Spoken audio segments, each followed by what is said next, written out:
Welcome to Hurrdat Sports Live.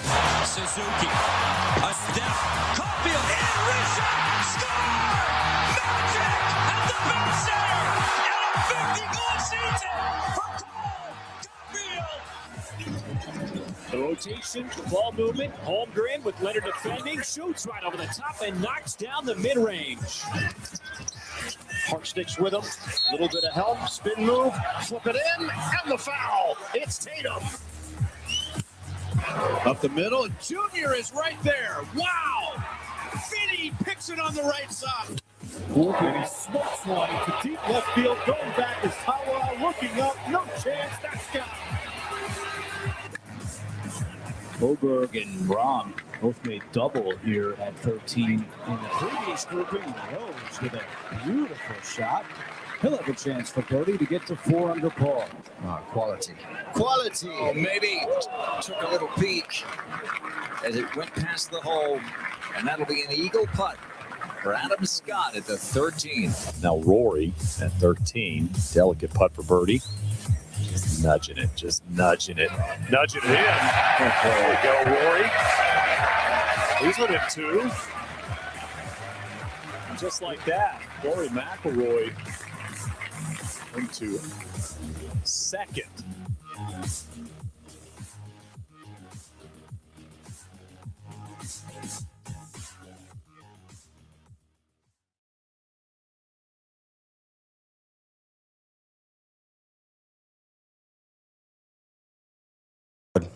Oh, that was better. There we go. How'd you pull that off? Huh, Mr. Fancy Pants?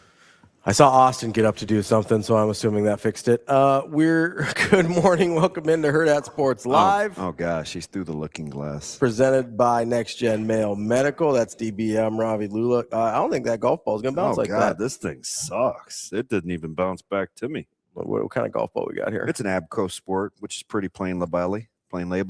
Yeah, I don't think that's going to be your highest quality there. Yeah, not enough dimples. What's going on today? Short on sleep, that's for sure. Yeah, what time did you play till? Oh, the wee hours. The wee hours of the morning. Yeah. Yeah. How do you like my guys? I'd met most of them before. Yeah, I thought you were going to say something derogatory. No, I generally like them. I'm glad they got to see your prickishness in full bloom. I don't think that was full bloom. That was like half bloom, maybe. That was pretty good. That was a half baked. Isn't it funny how we were playing an in-house card game last night? Not like Chauncey Billups though. It was on the straight and narrow. Yeah, it's just stretching that $20. Yeah, very. It's a good group. Yeah, no, I like him. It's a good group. Yeah. You have a lot of different personalities. Yeah. You got to see Jernigan in full bloom. That's my dude, though. Like, we give each other an extremely hard time. Yeah. But he definitely would bring the barrel of lye and the shovel. Oh, he would definitely help you hide a body. Oh, corrosive acid guy. Yeah. No question. For sure. He'd be like, hey, I know. I don't even have to explain anything to him. He'd be like, I know a pig farmer upstate. Let's go. Yeah. Yeah. He's got blades. He's got barrels. He's got bullets. He knows how to skin things. He's all like tatted up too. So he's a good dude. And we kind of balance it out with Coach Sikora's nice. He's super kind. Yeah. It doesn't matter what you try to get to him, and it's like, oh, I don't. Half the time he's not even paying attention. That's kind of sad. I don't think he's listening to you very much. It's like he's like, oh yes, I hear a lot of background noise. And he's like my defensive partner too. Yeah. Yeah. So everybody kind of has a secondary position. So he comes with me. Who, Jernigan or Sikora? Sikora. Oh, okay. It used to be Jernigan. Okay. Coach Samanji put the kibosh on that. He's like, I don't like that. Well, he took him. Oh, he did? Yeah, he moved Journey over to D-line, and pretty much like he only really gets to do special teams now. So, those stupid defined roles. Well, I think the sarcasm of Coach Frank.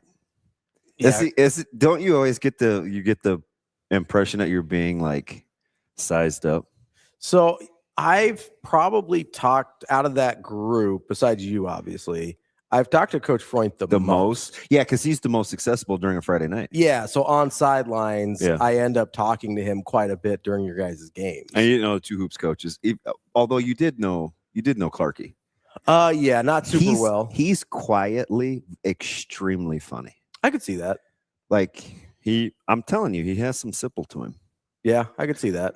You know, kind of plays coy, a little aloof. Plus, he's a Northwest guy, so you know he's good. He's well, good you people. like you got a little bias towards your Northwest guys. I get it. I do. It's all right. I do. I got no problems. It's understandable. Yeah. So Coach Frank won the second game. Did he? Yeah. Let me show you what this goofball sent me. Who won the first game? They kind of like split it, didn't they? Sikora and Clarkey. Yeah. This is what he sent me. Is this not the most Coach Frank thing ever? Do you see what time I messaged him back? Yeah, that's aggressive.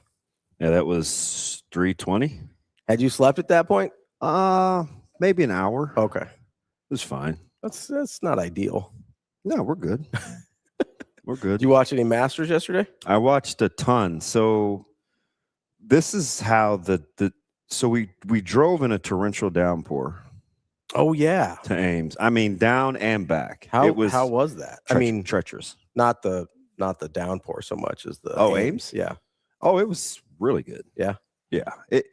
So we had been there twice before, but new coaching staff now, right? I'm telling you, the vibe felt a lot of the same. Really? That would make sense of why they hired him. I mean, it felt a lot. I was kind of blown away. I'm like, God, you got 80 some new guys. It was very much giving me 3 year ago Cyclone vibes. Huh? I don't know if that's a testament to Coach Rogers. I'm sure it is a testament to Coach Rogers and his staff, but it's pretty intentional. And he was saying through the portal, they had pre-existing relationships in some capacity with 90% of the guys. And they brought in, was it 82? Yeah, 81? Yeah. Yeah. And I was like, you just look at their chemistry and their camaraderie, and it's like, he's starting with good dudes. Yeah. And remember, there's a couple guys that famously they were like, yeah, in this transition, I don't think this is going to be a good fit. Yeah, it probably bristled a few feathers, but they didn't honor a lot of the scholarships. I don't know if I would go as far as to say honor. They didn't pursue a lot of the scholarships in the same way that they were very, very particular about what was happening. Like there wasn't a lot of carryover. No. Most of those guys that Franklin wanted, he took to Penn State with him, and the rest of them kind of. Yeah. And then, kind of in a strange fashion, we didn't talk about it much, but, Coach Haycock quietly steps away at Penn State. He gave that about a month. Not for me. I'd like, just knowing his personality, I'd like to know kind of what he thought, like why originally, and then, He's like, yeah, I'll give it a shot. No, I'm good.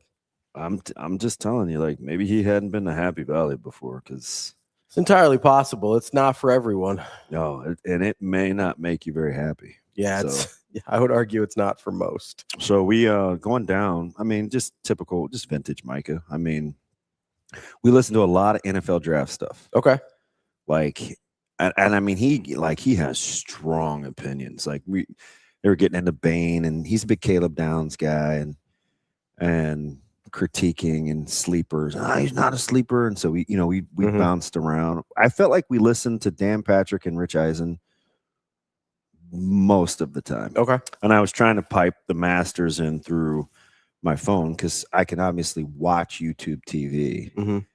And, even in the rain, although my stupid car, I get it. Don't at me, but you're not really supposed to use your cruise control in weather like that. My car will just shut it down. Yeah. Yeah. It won't even let you. It'll block you from doing it. Really? Oh, yeah.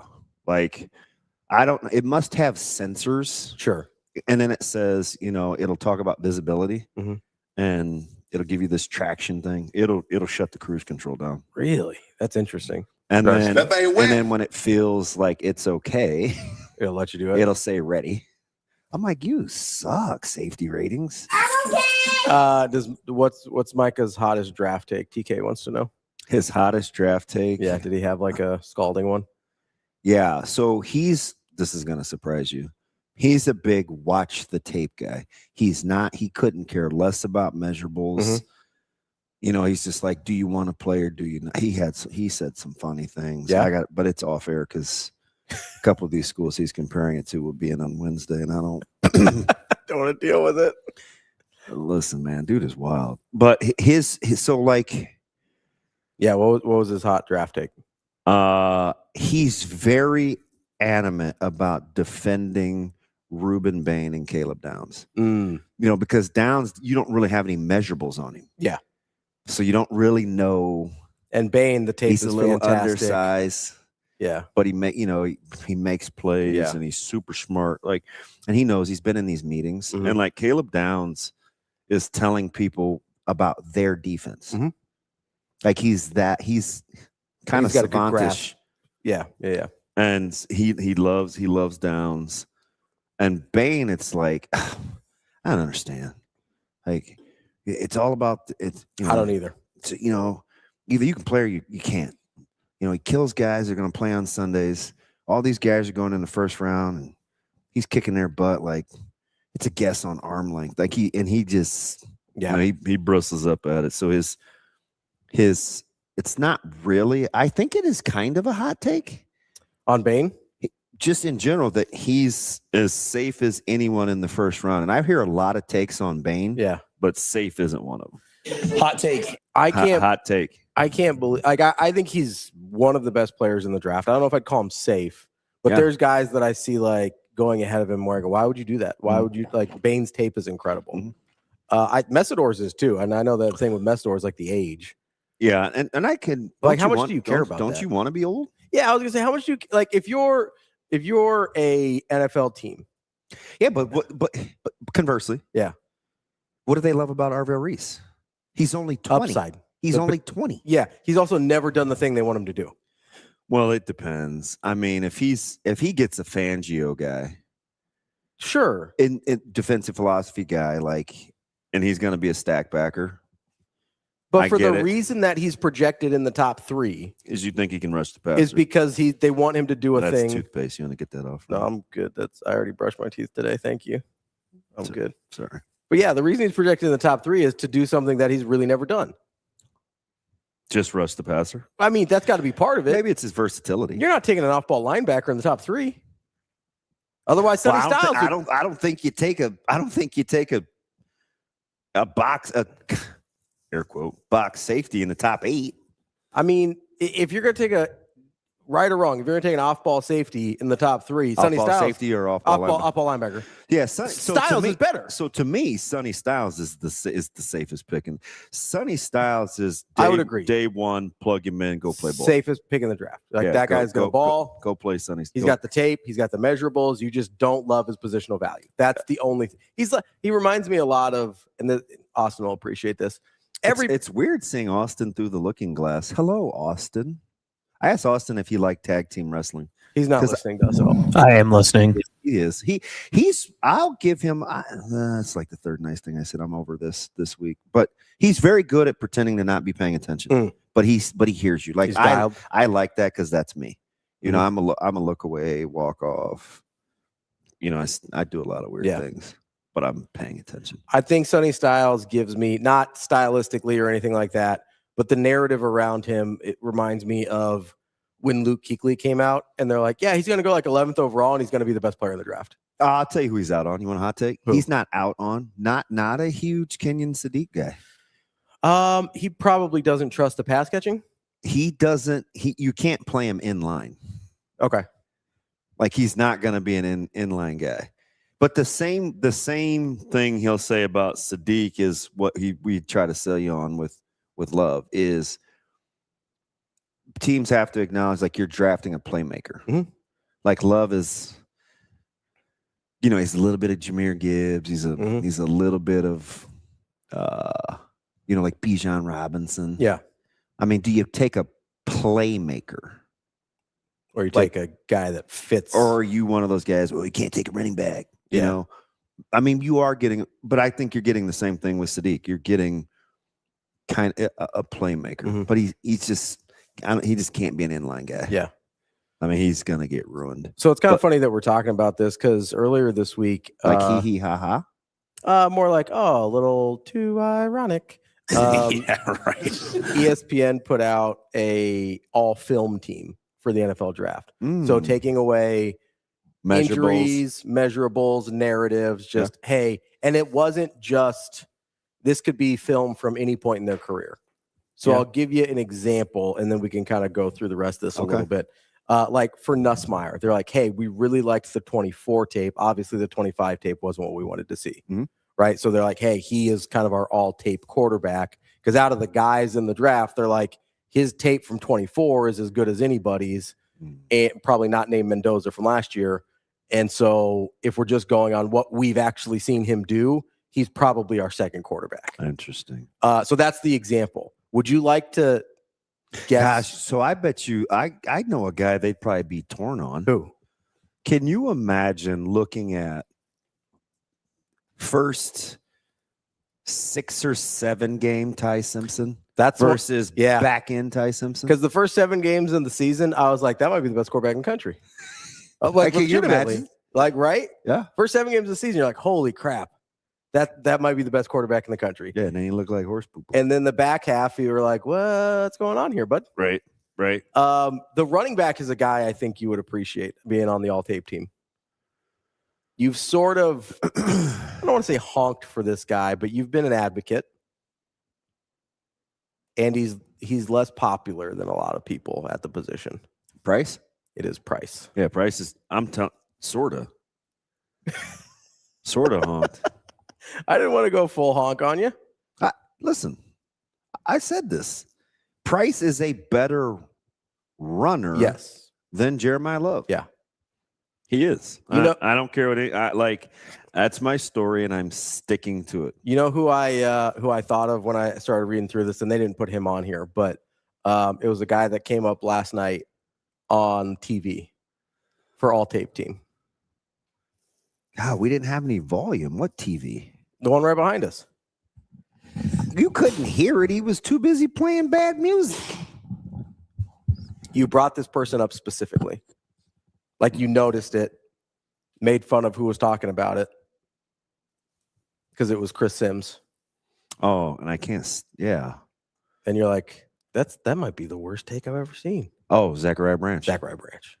Yeah. You turn on the tape. Tier 3? You put that guy, you put the tape on that guy. You're like, oh, wait, why are we taking other guys ahead of him? Again. Zach who? Way good. Why are we taking anybody ahead of him for wide receivers? Way good. Like, I understand if you want to take that guy makes money doing his job. I understand if I know. I wish my last name was Sims, so I could get paid. If you're gonna take Mekhi Lemon ahead of him, I understand. I'd have knocked that stiff. If you're gonna, well, I don't know where the hole is technically. Like you're Richard in the dirt. Oh, that's weird.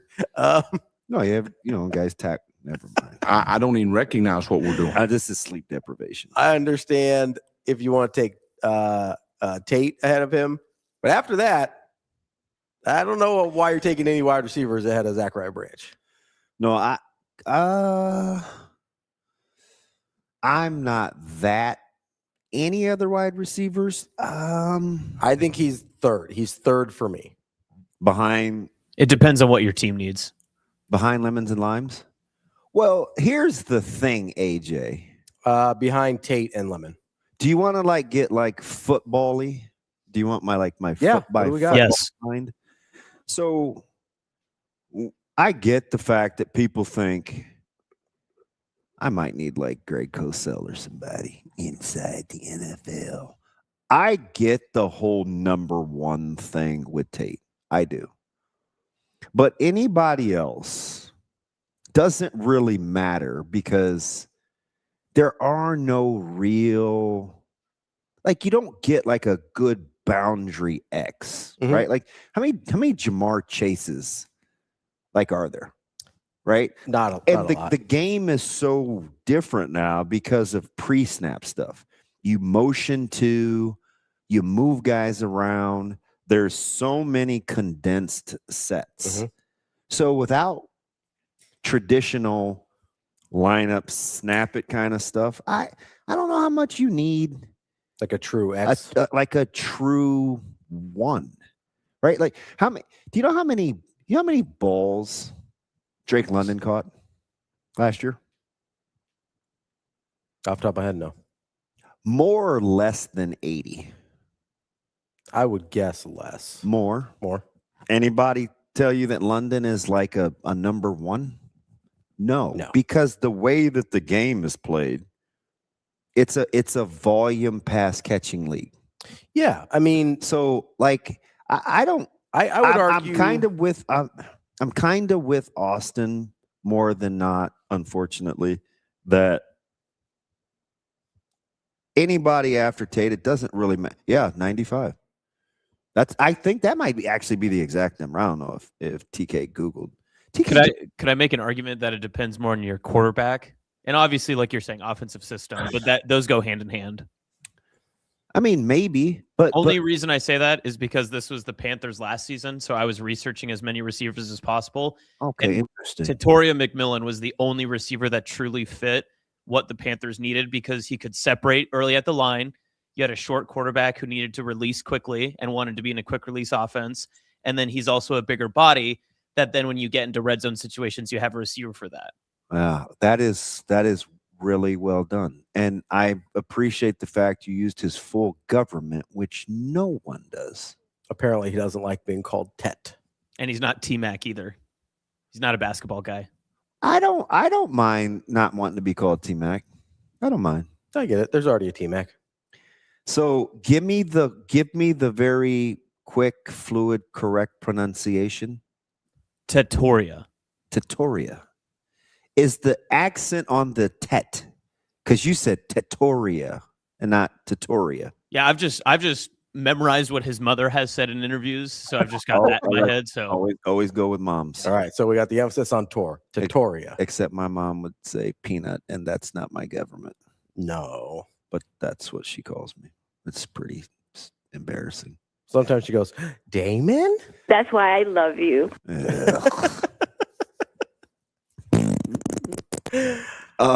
understand. I'm not here for mush this morning, Shane. No mush. I understand exactly. Team need versus quarterback strength. I get that.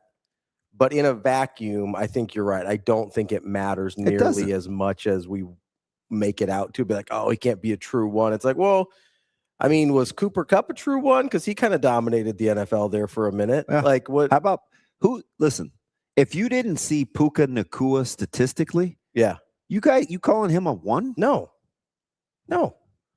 Which, by the way, best wishes with rehab. But the league knew that was coming. I hate how they dropped that so late, but yeah. Yeah, tough. So Puka Nacua being in rehab, having the season he did, how incredible is that? It's pretty impressive. Like there's a lot going on. I mean, the dude chewed up the league at like 70% physically and mentally. Yeah, that's pretty good. Chewed was kind of a bad verb there for what's been going on with him. Damn it, Austin. Damn it. Just saying. No, I get it. Fair. Fair. Give me another all-film guy. Ooh, okay. All-film team. This sports in the first segment is kind of bumming me out. So the wide receiver they took was Jeremy Bernard from Alabama. So I'm not in. I'd take Hurst. There's a lot of guys that I think don't have the numbers but have good tape that I would take over that. But I'll rock with it. I mean, those guys get paid to do it. That's why I went off book with Zachariah Branch. What position do you want? Give me a secondary guy. Ooh, okay. Let's go safety. Because I'll give you the guy that I think has. All right, so you tell me who this is. I mean, this is not a deep cut, but it's not a name a lot of people talk about. Well, I'd tell you who'd be cornerback one for me. Oh, you want corner? I'll go corner. And he's a tape guy because although I think in his pro day he ran better, so he probably put a little bit of the long speed concerns to rest. All right, what do we got? But he resides in Baton Rouge, and I think he's sensational. I think he's the best corner in the draft, and I think if you watch his tape, he's as smooth as Malanta. Like I'm taking him as the first corner off the board. Their all tape team is not LSU, so you're talking about Delane. Yeah. So I think they look at Delane as too highly regarded. Oh, so this is some more of them off are a the little grid? bit more below the radar. Because I thought going into this process, he was probably corner 3 or 4, even behind what's his buckets from Clemson, who I think is really good. Terrell. Yeah. Yeah. So I'm just going off of a position ranking I've got up here. They've got him as cornerback 2. Delane? Yeah. Okay. Behind McCoy from Tennessee. Which I don't know about that. Not a fan. Good. High risk, high reward. Okay. You like Delane a little bit better? Yeah, a lot better. Yeah. So they're all tape guy. Somebody that you may have watched recently because of someone that's currently on staff at Nebraska. He may or may not have his face on our show right now. Addison or Orich? Orich. Oh, so it's got to be what's his buckets from San Diego State? Yeah, Chris Johnson. Yeah. So some of the things. So were you surprised that like a film session broke out between me and Coach Frank last night? Had you already left? I don't think I was there for that. So part of the reason we were a little delayed is we got into kind of the philosophy behind the slice technique. Oh yeah, you talked about that early, but I don't think you guys got really into it till after I left. So I actually had film, Mhm. and it was on my phone. And he's like, "So what happens, to a boundary?" And I was showing him the diagram, and he's like, "Hey, what do you do with the safety?" I mean, he's a football dude. Yeah. Right? So I was like, "Oh, let's not overthink it. Like, you play over the top." He's like, "What about these quick glance routes, like those little look-ins?" And I was like, "Number one, you got to see it, but you can come boundary field." I was like, "Oh, I'm glad you asked. Like, this is an example." And I showed him a couple of plays so Nebraska used it in the scrimmage, right? Corner blitz, back leaked out. Caleb jumped to number 2. He would have had to get it over to the back coming out of the backfield, and it got batted down by the corner. And Johnson was a guy that I watched do that from SDSU, and they can run it. There's 2 different calls. They've got they got these claw calls, and they can come boundary field. But the goal is, he understood this right away, is I want 2 guys. I want 1 guy, 2 gaps. Right. Especially in an odd front. If I can get 1 guy, 2 gaps, I get to we as a staff just get to be creative. Right. And so Johnson is a guy that is very physical. He's a good tackler. That's why I like Delane. And he can run a little bit, but I think that his testing may leave you a little to be desired with his physical prowess. But you watch the film, he's pretty complete. He's pretty complete. Yeah, I was gonna see if I could find his combine. We could probably do that breakdown next week on slice technique. Yeah, you'd have to find the clip for me. If you want to do the spring game one. As a matter of fact, you sent it to me. Did I? Week 1. We didn't get to it. Oh, on the blitz? Yeah. Okay. That's basically the slice technique. Gotcha. Okay. That's a cornerback from either the boundary or the field getting a good run pass read. So they're so much better at it than last year. Yeah. It's just the way it's I'm not going to get into demeaning stuff. Like, it's just clear. Like, they have a better understanding of what they want to do. They He actually tested pretty well. 4.4 in the 40, 38-inch vertical. 10, so I 6. think, but it was his 10. He's like a 1.55 right? Yeah, 1.54. Which I know that I'm splitting hairs. No, but short area quickness for a corner. not as twitchy. Yeah, as maybe you would want. Yeah, pretty explosive though. I mean, 38-inch vertical, 10.6 broads. Yeah, so he's a long guy. Yeah. He's a long guy, right? Because I mean, at 216, I was a 1.5, 110. Yeah, and he's at 193.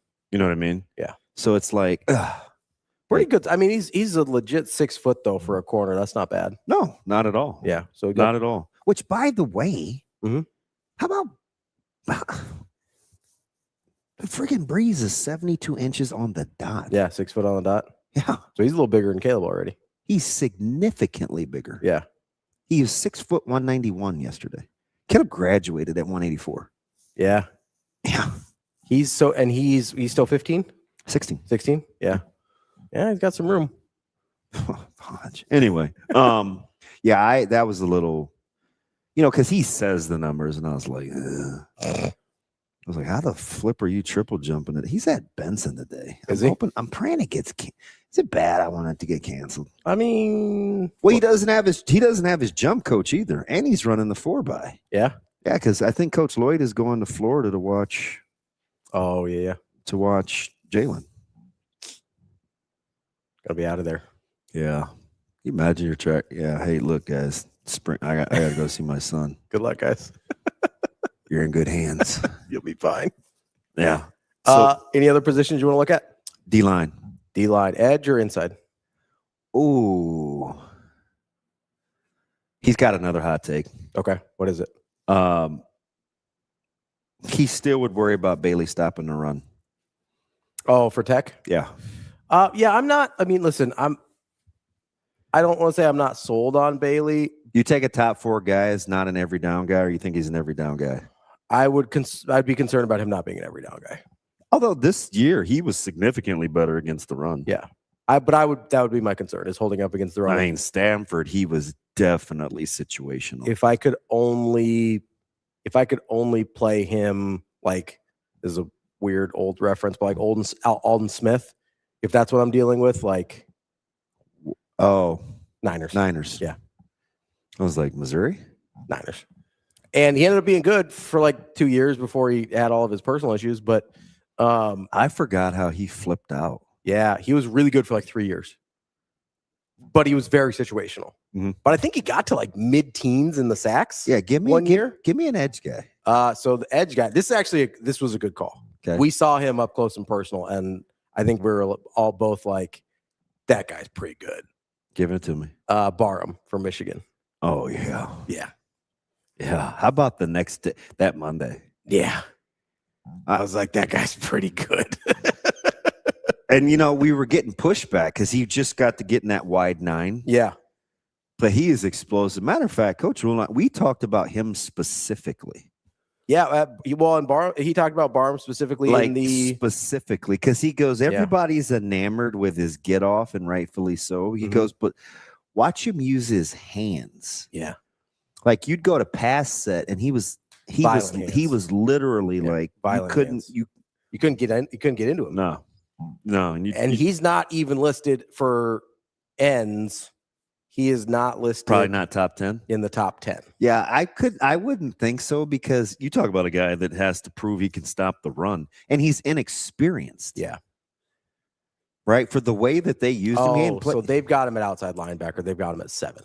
Well, still. Yeah. But but for what a lot of the tape is, like, he was sensational. Yeah. He was really, really good, but he was kind of a one-trick pony. Sure. Yeah, it is, Kenny. My grocery bill, it does suck. Hey, was Scott in here earlier? I missed it. My neighbor. I haven't seen him yet.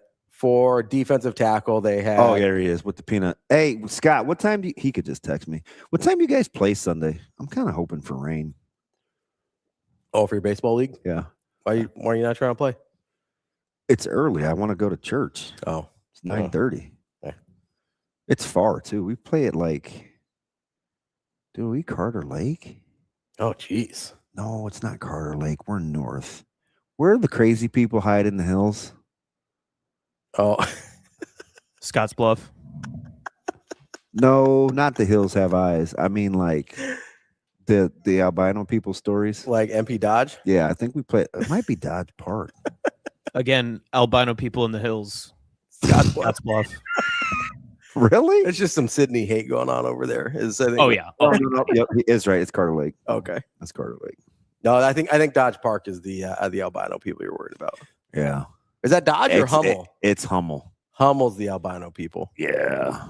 I don't think are there baseball fields over there? Softball. At Hummel? Yeah.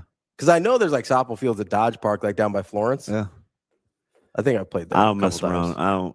Even in high school, I didn't do I had a crazy. My best, he ended up dying, but my buddy Nate Coleman. Yeah. Hey man, let's go to Hummel. Hey man, no. Yeah, I don't really give people get out of that. No, another guy that had a detachable face, Ken Wood. My buddy. We were talking about stereos. Oh, Yeah, he had a detachable face. It's like, what do you mean? And I know. Face? Were you thinking Face Off? Yeah, it was like, was he like Nick Cage and John Travolta? What are we doing here? No, that's Tupac. Calm down. It's Tupac. No, stereo faces. Yes. Okay. Yeah. And he would come up with like new equipment. Mm-hmm. That was my favorite. The guys and that would like. I just knew that it wasn't purchased. It's my dude, though. I mean, that was my ride or die. At Miller North, most of the stereo equipment was purchased. Of course it was. But we did have like different guys that would like build the box, so they didn't have to pay for one. Yeah. So they would like build out like plywood and stuff. It was it was yeah. And I mean, the car was falling apart as my mom. He'd pull up, and I know she prayed every time we left the house, but because of the car, because of the company, our decision making horrible, not ideal. No, there's my buddy. It'd be me, him, Clinton, Steve Stanifer. Like, yeah, those were the days. All right, last one, defensive tackle. This is a pretty deep cut. Conference? Big 12. You were just there, actually. Huh. Yeah, what is his name? I'm gonna see if I can find him on the list of. Give him to me. Dominic Orange. Yeah, I could see. Yeah, I could see him. They've got him at 8. Okay. So what's his real size? That's a good question. Let me look up his combine real quick. Yeah, I'd be curious. Like, I want to know his real size. He played heavy, not heavy as in like fat, but he played with some heavy hands. Mm-hmm. Mr. Orange. All right. He came in at 6'2". Squatty. 322. Yeah, he looks like a squatty body. That's a big boy. That's Stoutmire. Yeah. He's like 6 foot. Like, he's got to be almost 3 bills. I mean, that's Dylan Behrman. Yeah, Behrman can move. He can, but I mean, he's 6'2", 340 almost coming in. Yeah, I wouldn't guess 340. What? The number's 338. That's no, I know. I wouldn't. Looking at him, no, yes. They're gonna trim him down. Yeah, I'm sure he'll get to like a 320. They're gonna trim him down. I think he's listed at 338, 340 still. Because some of those guys you just can't get. Like, I look at Whittington and I'm like, God, you're smaller than I thought. He's like 280 though, isn't he? But I think it's like him wearing the 44. Yeah, when he moves, he's quick. No, he's explosive. So he doesn't look. I think that's part of it. So he's listed at 270. He doesn't look 270. He moves quick. Listen, and he's playing like a true open end. Yeah. I mean, that's a guy that can set the edge. Like, it, you know what I mean? Yeah. Where and he comes. I mean, they play good. You know how I feel about guys coming from Pitt. Mm-hmm. Like, you can tell he's been well coached. Big Pitt guy. You know, and you put him with Coach Manning. Rushing the passer, it's like, ooh. So they've got Behrman listed at 330. I think his recruiting profile was 338. Yeah, I'm not great at that for like just off the top of my head from trying to remember. I think they had him at 338. Like, I would have never guessed Kobe to be like 210. Like, I'm not good at that. Now he's 6'6", but I'm not good at. I'm much worse with basketball guys than I am football. I'm generally pretty good at weights. I can eyeball it pretty good most of the time. I mean, not so much. That's okay. You're better at other stuff. Yeah, I don't know. I don't know about this whole sports thing. This early in the morning? Of course they did, Tater. Like, why would I expect you to say anything remotely positive? Like, of course they did. Of course, because I mean, BTN filming a scrimmage is one way to gauge twitchiness. Mm-hmm. Of course they look slow and small. No, there are a lot of things, but small isn't one of them. No. Like that, like, I mean, maybe you didn't think they looked very fast. I get it. It's just I'm not going to try to talk you into or out of anything, Tater. You don't like anything. So I'll dap you up. I don't argue with you. I won't. It's just not very positive. The next unsolicited. It's okay to be positive too. No, it's not, Coach. It's no fun. It's okay to say something positive. No, it's not. I think it's way So more. I'm tweaking. Just tweaking, I think right? It's way Tweaking. more fun. See, my man just comes in dropping scud. Team It's positivity. all right. And I know you get mad that I don't encourage him. I just don't get mad at him. We just have good conversations. I wouldn't say good conversations. There's conversations, but Yeah, they do. They have, Tater, they have a cup. They have probably 6 guys, maybe 7 that are 21.5+ mile per hour. Yeah, they got 4 guys. But I mean, that's not my opinion. That's pretty factual. also just kind of a random number. That was he just pulled out. that was a weird pull, Tater. Like of all the, were we talking? Oh, we were talking about Berriman and Whittington. No, that's ridiculous. That's You guys were not talking. That just came out of nowhere. Tater. Don't give him the benefit of the doubt. That was literally out of the blue. It's a good piece. Me and Tater, it's a good piece of cheese. All right. Austin just slapped my hand. You can't do that. Yeah, No, I didn't slap your hand. I didn't slap your hand. That was more of a benefit of the doubt. That came out of nowhere. No, that was a pure Tater, just like the kid in the back of the classroom that wants to talk about what they want to talk about. All right, sorry, man. They're slow and small. I hate it. Is Tater not the kid in the back of the classroom? I rock with those guys. Of course I do, right? Go ahead and say something slick. Go ahead. Go ahead. Say something smart. It's okay to say something positive. Which, by the way, It's fine. It's fine. finally caught up with me. You're misrepresenting me and my food habits. Yeah. Yeah, I ate an unrefrigerated. Oh no. Well, I had it in a Ziploc bag, and I took it with me. No, I took it with me for the day, and I didn't eat it until I left last night. Okay. And it was Zoe's old chicken and cheese quesadilla. And yeah, it just is. Didn't sit great. No. And it was just one little triangle. And it's like 4:10 this morning, and I'm like, damn it. What do you Let's mean? go, baby. What do you mean it finally caught up with you? You tell me one of those stories like once every 2 weeks. No, I told you what the other problem was. It's not my food storage. No, I'm talking about besides the injection problems. Well, there isn't really. I mean, I ate cold eggs on a pizza once. You've told me several times. You're like, man, had some stomach problems last night. I was just doubled over. I think it's the wood that I used to smoke. Okay, sure. No, I've been Googling. That's So I'm gonna move off of. You know what I can't have? It was the mesquite you told me, right? Yeah, I'm off mesquite. So I have transitioned to a little more cherry. Okay. Cherry, which is giving me more smoke than I thought. It's supposed to be for subtle things like fish.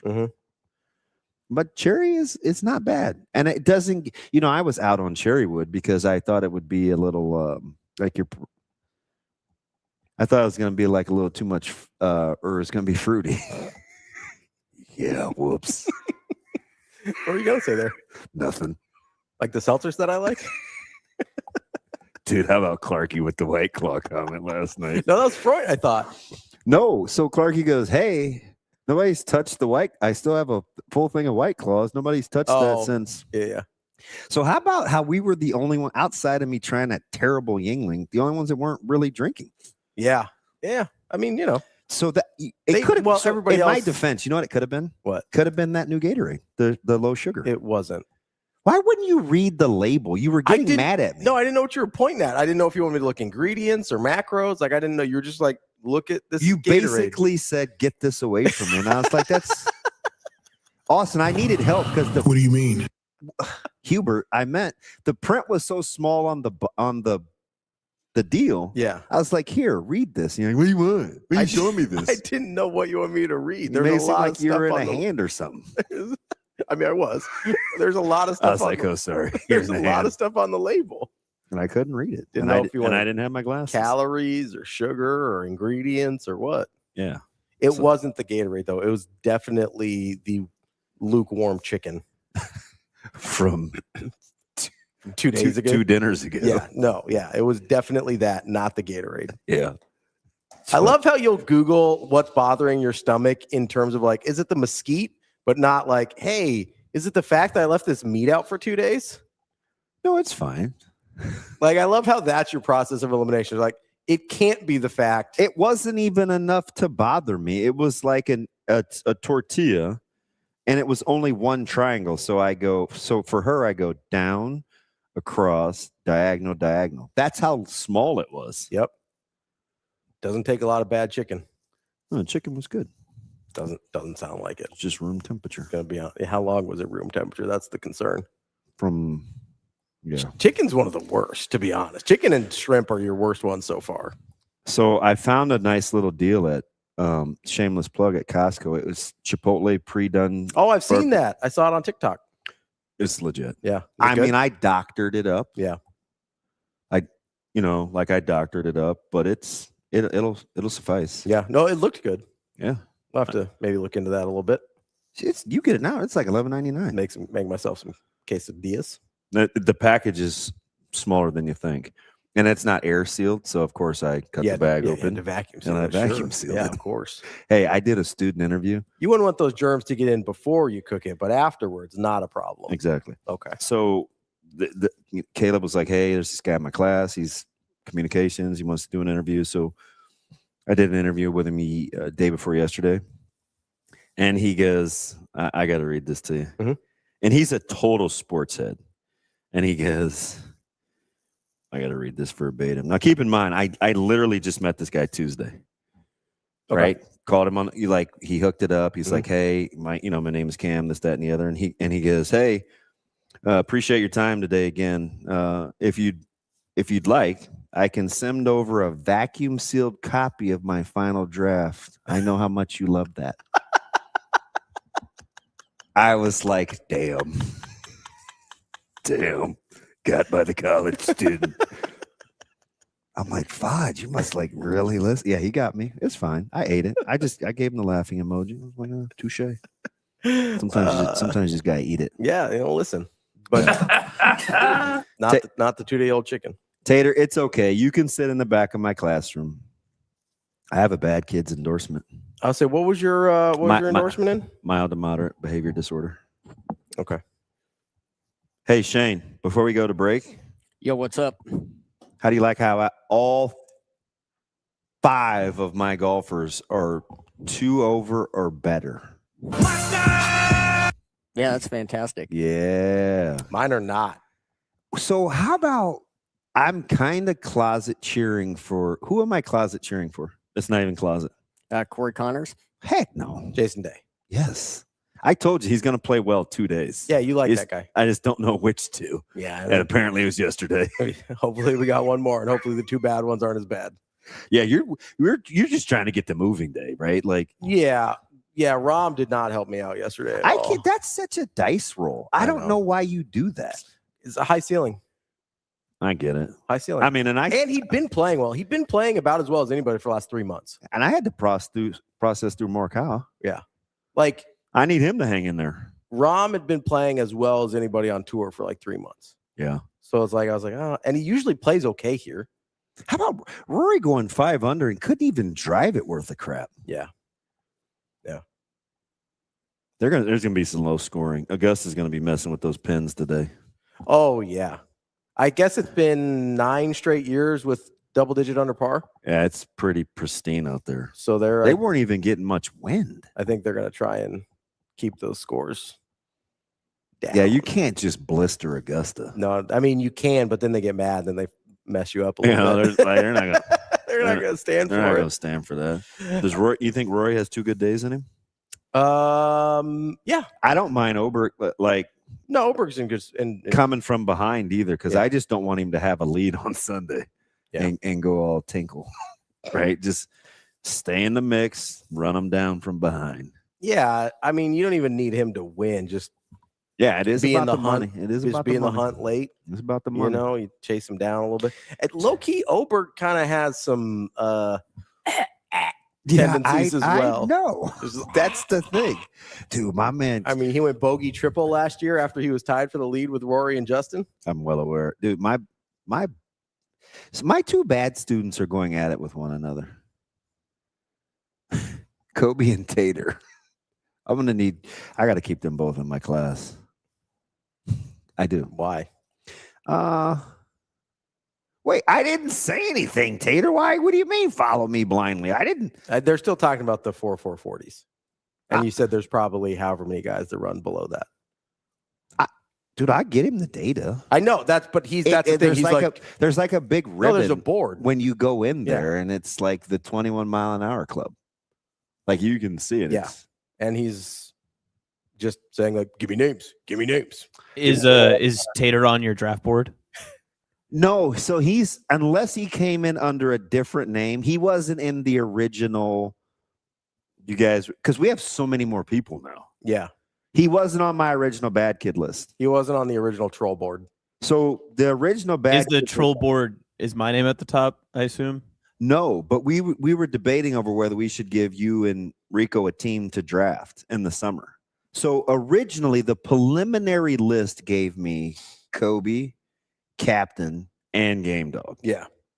He's like, yeah. And I think Nortac, but Nortac's been gone for a while. Yeah. That's my nightmare car road trip. Outside of, I think Kobe and I could hang out, but everyone else would just be shouting at each other, and I couldn't handle Kobe's gonna cuss. Yeah, I'm fine with that. And Kobe would speak to me in all caps. I'm fine with that, and I know, like, Captain is more of a philosopher than he comes off. You know, so Cap will like, because you've met him in real life, right? Yeah. Okay.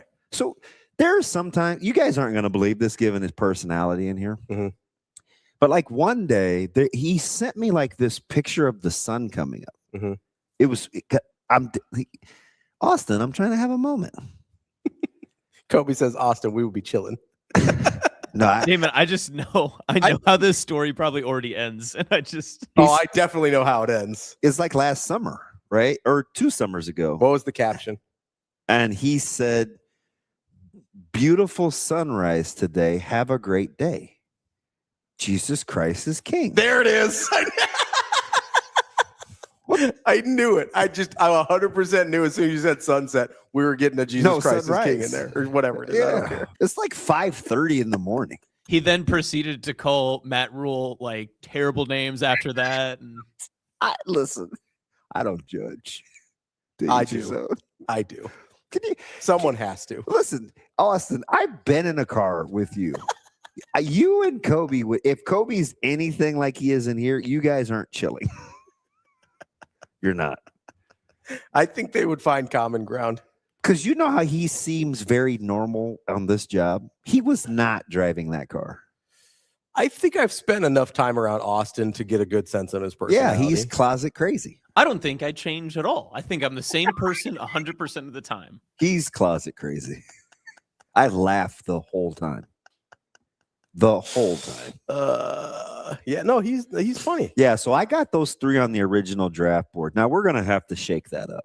You don't have to. That was a mock draft. You don't have to draft who. Yeah, whose was that again? That was Dank.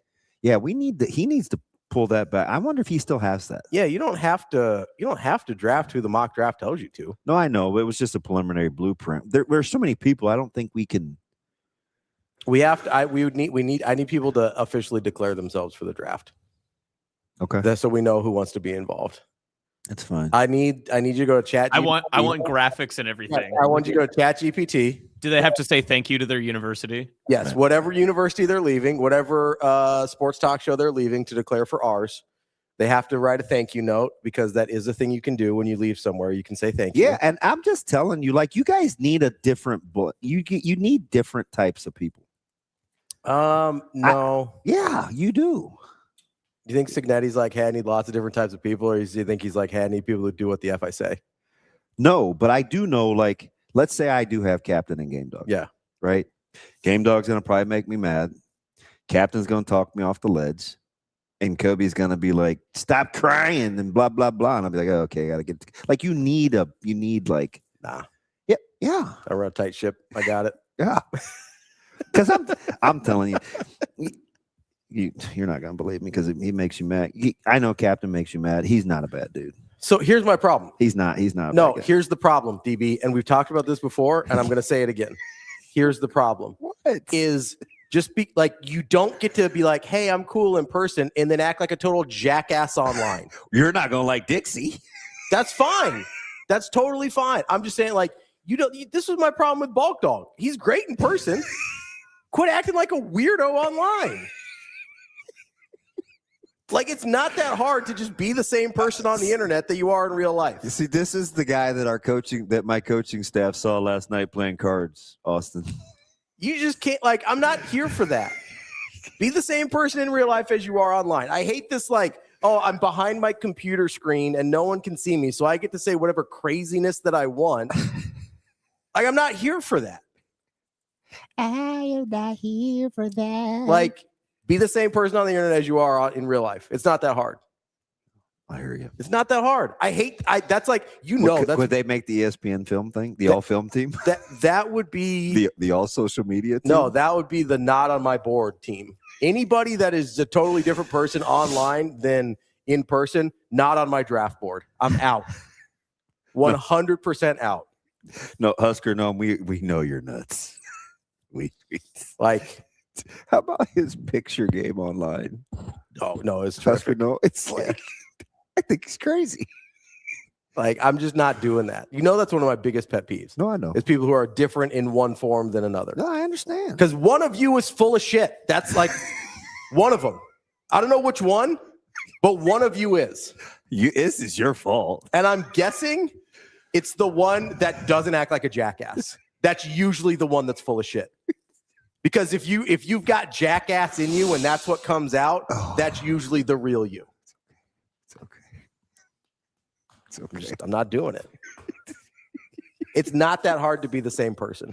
I think it's way harder to be two different people. Way harder. I'm not okay. Great time for a break. I'm barely getting by. Losing track of days. Losing sleep at night. That's all. That's all I got. And I know. Tim's coming up next. Tim VERGHESE from inside Nebraska. Yeah. Talk a little. Micah's new favorite. His new favorite? He just came around? He wasn't really aware until Tim's last write-up. Yeah. That's good. You know what else is good? What's that? Tim doesn't tell me he's doing stuff like that. He just does it on his own, which is how it should be. Yeah, that's fine. All right. Tater, you obviously don't know me because I'll talk to anybody like that in person. Yeah, he can vouch. That's true. So can Austin. So can everybody else in my life. Go ask Coach Freund. I told him yesterday, I go, hey, bud, you can't just be spiritually and we need the money. Sure did. He goes, we're betting. And he goes, I'm in. And I was like, all right, you sure about that? You sure about that? Let's take a quick break here. We'll be right back with Tim VERGHESE here on Hurrdat Sports Live.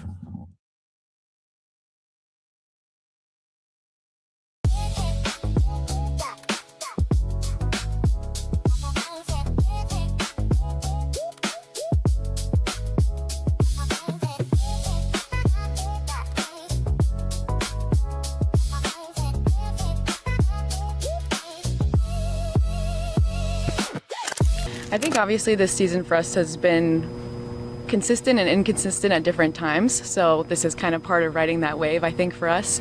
But as a whole, I think our front office staff handles communication with us very well, and then obviously as players, this is part of the professional game, so we kind of know we always have to be able to adapt to changes at any point in time. So that's kind of been the focus this week, and obviously just on the matches we have at hand, that's always the goal, is what's next. We're just really focused on high-level competition and just a lot of fun energy for this team. We talked about how we only have 30 days left together, and so the main focus for us is really just being present with each other and then present in the moment, and I think that's when we see our best, most competitive volleyball. It's always tough. I think every game brings different challenges. Obviously, nothing is an excuse, like as far as travel and things like that go into play. When we step on the court, we've got to be able to put our best foot forward. From my perspective, I'm always big on bringing the most energy that I can, and I think it spreads like wildfire to everybody on our team. Like, every person has a role when you're on the court, when you're off the court. So how are we all putting our best foot forward and coming into the gym with the right mindset?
A lot of it's like hitting harder, serving tougher. I think those are probably our two biggest areas where we feel like we can get better from last year. And then I think just acclimating the freshmen, they've all been doing great. They've raised the level of our gym, so getting them up to speed has been a lot of fun.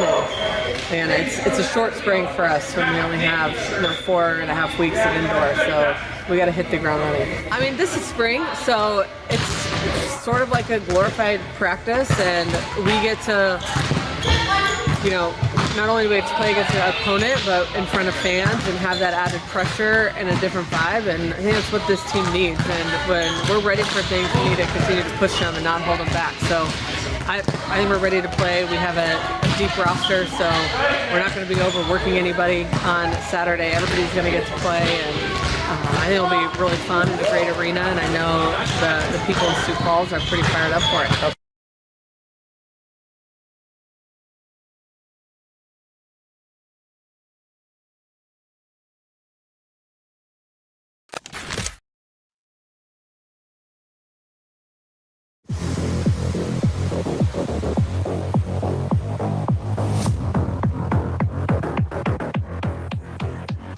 Welcome to Hurrdat Sports Live.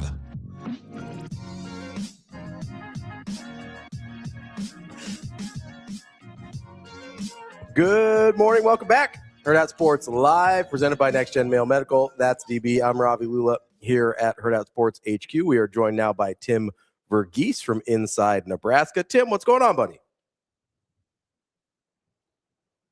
Wait, Tim, we here? I don't see Tim. Where is Tim? Tim, is Shane here? Or Shane, is Tim here? A lot of one-syllable names. I don't see Tim. He has to unmute himself, but he's going to log back in. Okay. Oh. And he won't be on video. Oh, I'm bummed. Why? You can't stop. What? I can say, like you can't. It doesn't even sound right when you say it. You're not even sensitive. I'm super nice. No, you're not. I'm very nice. We established this yesterday. That's why I'm marrying Austin. I'm not personally marrying him. I'm overseeing the marriage of Austin and Dr. Fiance because I'm so nice and sentimental. So Carol was new. When the initial preliminary draft came out, Carol wasn't in yet. Yeah, the activity has increased quite a bit. Do we have him, Shane? No? Okay. Yeah, he wasn't. I thought I saw his name pop on the screen. So no, we can usually see it. Do we? Shane? Hey, can you stop asking? He's going to tell you. We're going to figure it out. He's going to show you when we see it. Stop asking. It keeps popping up on the screen. You're like Ravi, Zoe, Lulla. Are we there yet? Hey, are we there yet? DB, are we there yet? Dude, I had to check in on her yesterday because we were gone all day. And she's Like, I got cabin fever. He's here now. like, oh, geez, though. Don't burn the place down. Tim, how are we doing this morning, buddy? What's up? Damn it, Tim. Tim, can you hear us? Oh, boy, you got me now? Yeah, there we go. I got you guys. You got me. Timmy Trumpet. How we doing, buddy? Oh, no. Hey, we're doing. We're on the road. All right, where are you on the move to? If I can be all in your business. We are Dallas bound. Really? What do we have in Dallas? OT7. So we're going to see Trey Taylor, Torrey Pittman, and a bunch of Nebraska commits, Nebraska targets in action this weekend. Yeah, very, very nice. This thing is getting ready to pick up. I told you that knucklehead is he's gonna play with Domo at Battle of the Boneyards in Lincoln. Can you believe that? And you know who he's excited to see? Oh, that'll be fun. Everybody that you just named. Like it's so personal and childish in my household. I can't stand it. And I'm competitive. He's a jerk. So like as a dad, I must be raising it incorrectly. He did. Would you tell Ravi that I did not know that the Westside love affair was going to happen. It just happens to be that those 3 2028s reside on 89th and Pacific. Oh yeah, I didn't reach out to you about any of that. I was tempted to, but I didn't because I just wanted to press my. Yeah, I actually thought that was pretty accurate. Was that just film study? Yeah, it was all just straight off the film, and then for some of it, it was a little bit of projecting. Like I think with Isaiah Bolin in particular, is projecting a little bit. But I love the way he moves on tape. I think he's got the skill set the staff's looking for a DB. But even I think Garrett Dewar, that's another one. I hope I'm saying that right. But that's another one where you're projecting a little bit from the Class 2 C2 level, but you love the frame. I'm really encouraged by the movement skills, and I kind of noted it in the story. I mean, Nebraska's taken swings on developmental tackles before, and this is a guy who I think's further along than Grant Bricks was at the same time in his development. And heck, man, Claude Puma wasn't even playing football as a sophomore in high school. So, which is weird when you see him in the I think you like what you have. It's kind of weird when you right? But I see Bolin quite a bit because they play on the same 7-on-7 team locally for Abdul. I agree with you. He's got a lot of talent, and there's a lot in there. Yeah. So he's the one I want to see, I think, live this fall. Highly competitive too. His dad's a good egg. And speaking of which, coming back from Ames yesterday, who really looks good? And now that he's committed to playing defense full time, Benny Nagoai looks fantastic. He's long, he's fast, he's got those long levers. He looks really good. Coach Bob, their defensive coordinators, can have a field day with Benny Nagoai. Yeah, he was one I really liked. I really liked the athlete, but you figured it would take a little time to get the weight on. But that's really good to hear. And it's also good. Again, he's the one that I could have seen going potentially both ways, but I like that they stuck it out with the development on the defensive side. Yeah, so he flipped back over to corner this time last year, and they're going to keep him there. And they were very unapologetic. Coach Rogers, Coach Bob, but they were like, look, if he's not playing on Sundays, that's our fault. Like that's a coaching problem. There's enough in there where we got to own that. And I was like, I hear you. And he's still as good natured as ever. Got a huge hug. Like he looks good. That's great to hear. Tim, as we kind of look at some of the things that have been going on, especially with the 2027 class, obviously, we talk a lot about Ahmad Hudson in that room. Obviously, just came out, Will Wade reoffered him as a basketball player at LSU, which I think is going to be interesting in that recruitment. But how's the tight end board kind of shaping up for them in general? I know that's a position they've focused a lot on. Yeah, it's in a weird spot. I mean, I think I can say that. I think it's one of those things where Ahmad remains at the very top, but behind that you had, Cooper Terwilliger was a guy they would have loved, I think, to pair with Ahmad Hudson at the next, and would have loved to have those two together. I think in a world where they take two tight ends, those are the two they would want to take.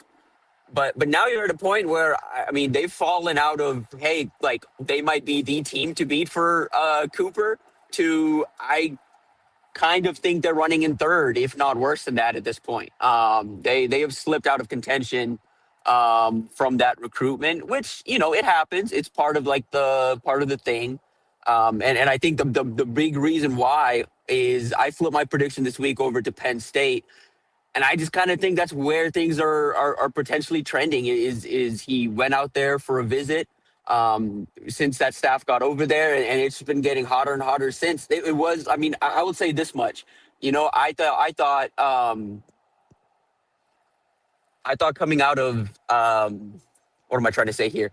In the fall, I thought the only program that was even close to Nebraska in terms of recruiting this guy was Iowa State. And the only thing really separating them was the conferences. Iowa State was in the Big 12, Nebraska's in the Big 10. Now that that staff's up there at Penn State in the Big 10, they've kind of emerged. And I think for Nebraska too, like, with what that board looks like, or what they want that board to look like, or that position hall to look like, we'll see. You know, there's a few other names on there. I mean, Charles Davis was a guy they really kind of prioritized early this spring as a guy they wanted to get in. He got an offer. Marcus Satterfield went out to visit with him. He made it out to campus last month and was pleasantly surprised by what he saw. But he's going to commit later today, and Nebraska's not going to have a seat at the table.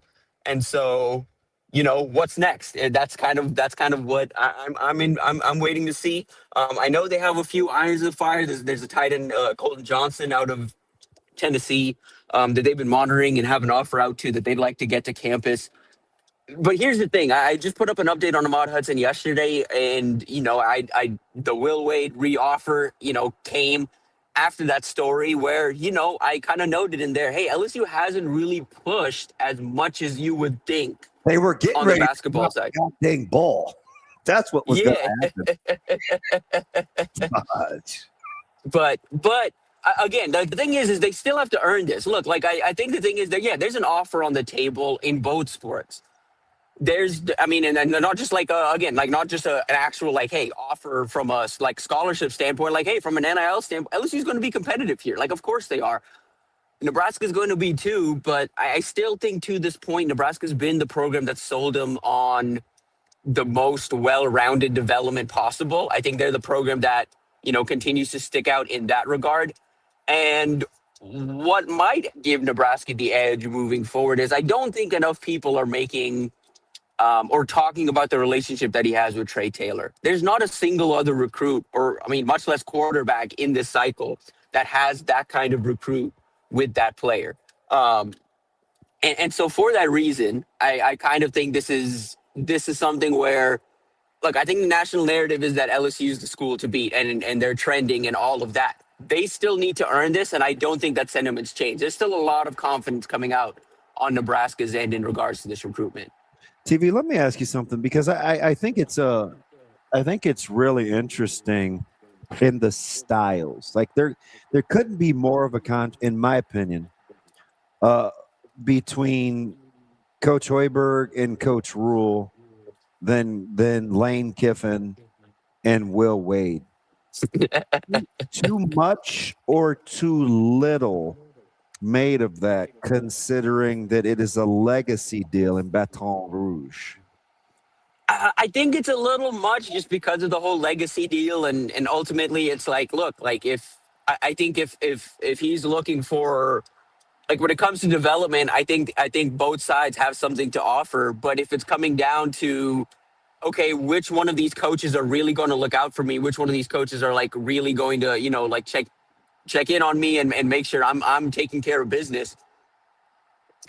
It's going to be Nebraska. I think the way I would put it, I think is, you know, I think if it's a individual maybe decision based on legacy, based on things like that, based on, you know, like wanting to stay closer to home, then it's probably LSU. But if it's a decision where, you know, mom's pretty involved and dad's pretty involved, and they're looking for the best overall situation, then it's going to be hard to beat Nebraska because of the effort that they've put in over the last year and change so far in this recruitment.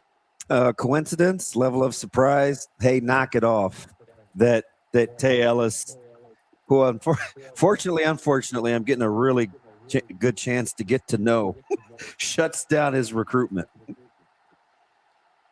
I think it was just it felt like a matter of time, but also, like, you know, I mean, there was communication with other schools. I think the Miami visit was a little surprising just because of that was the school he ended up, like, I was surprised that was the school he ended up visiting, considering, you know, what I had heard about some potential dialogue with some other programs. Like, you know, I mean, programs closer to home didn't really slow down even after he committed to Nebraska. And that shouldn't come as a surprise. But, you know, he's moving up to Nebraska now, and you know, we'll obviously see kind of how his senior season goes. But I think I was really more surprised at the fact that he took that visit in the first place. But at the end of the day, like, I get it. If you're invited to South Florida in March or late March, early April, and, you know, it's I mean, Texas is not cold, but it's cooler. You get invited out to South Florida to a pool party. It's hard to turn down. Just go check out some things, go hang out with some fellow elite recruits and meet Malachi Tony, meet the guys and see all of that. So I don't blame them for taking the visit. I don't think the staff does either. And I don't think there was much of a level of concern. But again, for a guy that's been as vocal as he is about his commitment about Nebraska, just weird to see that visit, and it's good to see him come out of that and publicly shut things down. I think they're trending well to keep them, I think every member of this current class together as things stand. I think the one I've got a little concern about at this point is Caden Howard. And, with Amir Brown, I think they're in a good spot, but other schools really want him, and SEC schools aren't really going to be backing down from that recruitment. Yeah, I'm glad you brought up Caden Howard. I was saying, speaking of South Florida, is getting some attention both from Miami and UCF. You mentioned maybe some level of concern there. I guess, you get the commitment, but it does seem to be still a very open recruitment. Kind of what's the situation there? So he committed to Nebraska after, he made a visit. He wanted to announce something in March and wanted to jump on that Nebraska offer. But when I think for him, he maybe thought that the announcement would lead some schools to backing off. I know, before he committed, he was initially planning to go visit UCF in Minnesota before announcing that commitment, because UCF was in touch and really after Minnesota really wanted to get him to campus. Neither of those visits happened, and after his Nebraska visit, he kind of sat down, thought about it for a bit, ended up committing a few weeks later. And, now we're here. A couple of weeks have gone by. UCF has stayed in the mix and now officially thrown in an offer. Minnesota has not really let up on him. West Virginia is still in the mix. And then, Miami's keeping a very close eye on him as an in-state or hometown talent. And then I think you've got Louisville, you've got Mississippi State, a few others. He had a top 7 before he committed to Nebraska. And I think every one of those members, pretty much every one of those other programs in that top 7 are still, to some degree, still talking to him. So I think Nebraska's done a lot right. And again, it's going to be really hard to beat what Nebraska put on the table, not from an NIL standpoint, but just from you can come here, follow in Ja'Cory Barney's footsteps, work with Ja'Cory, work with Cortez Mills, work with these guys that you grew up looking up to. And you're seeing right now Larry Miles as a freshman, earning a chance to play if he deserves it, and so I think Nebraska's given him a lot to think about. It's going to be really hard, I think, for any program to overcome what Nebraska's done so far in this recruitment.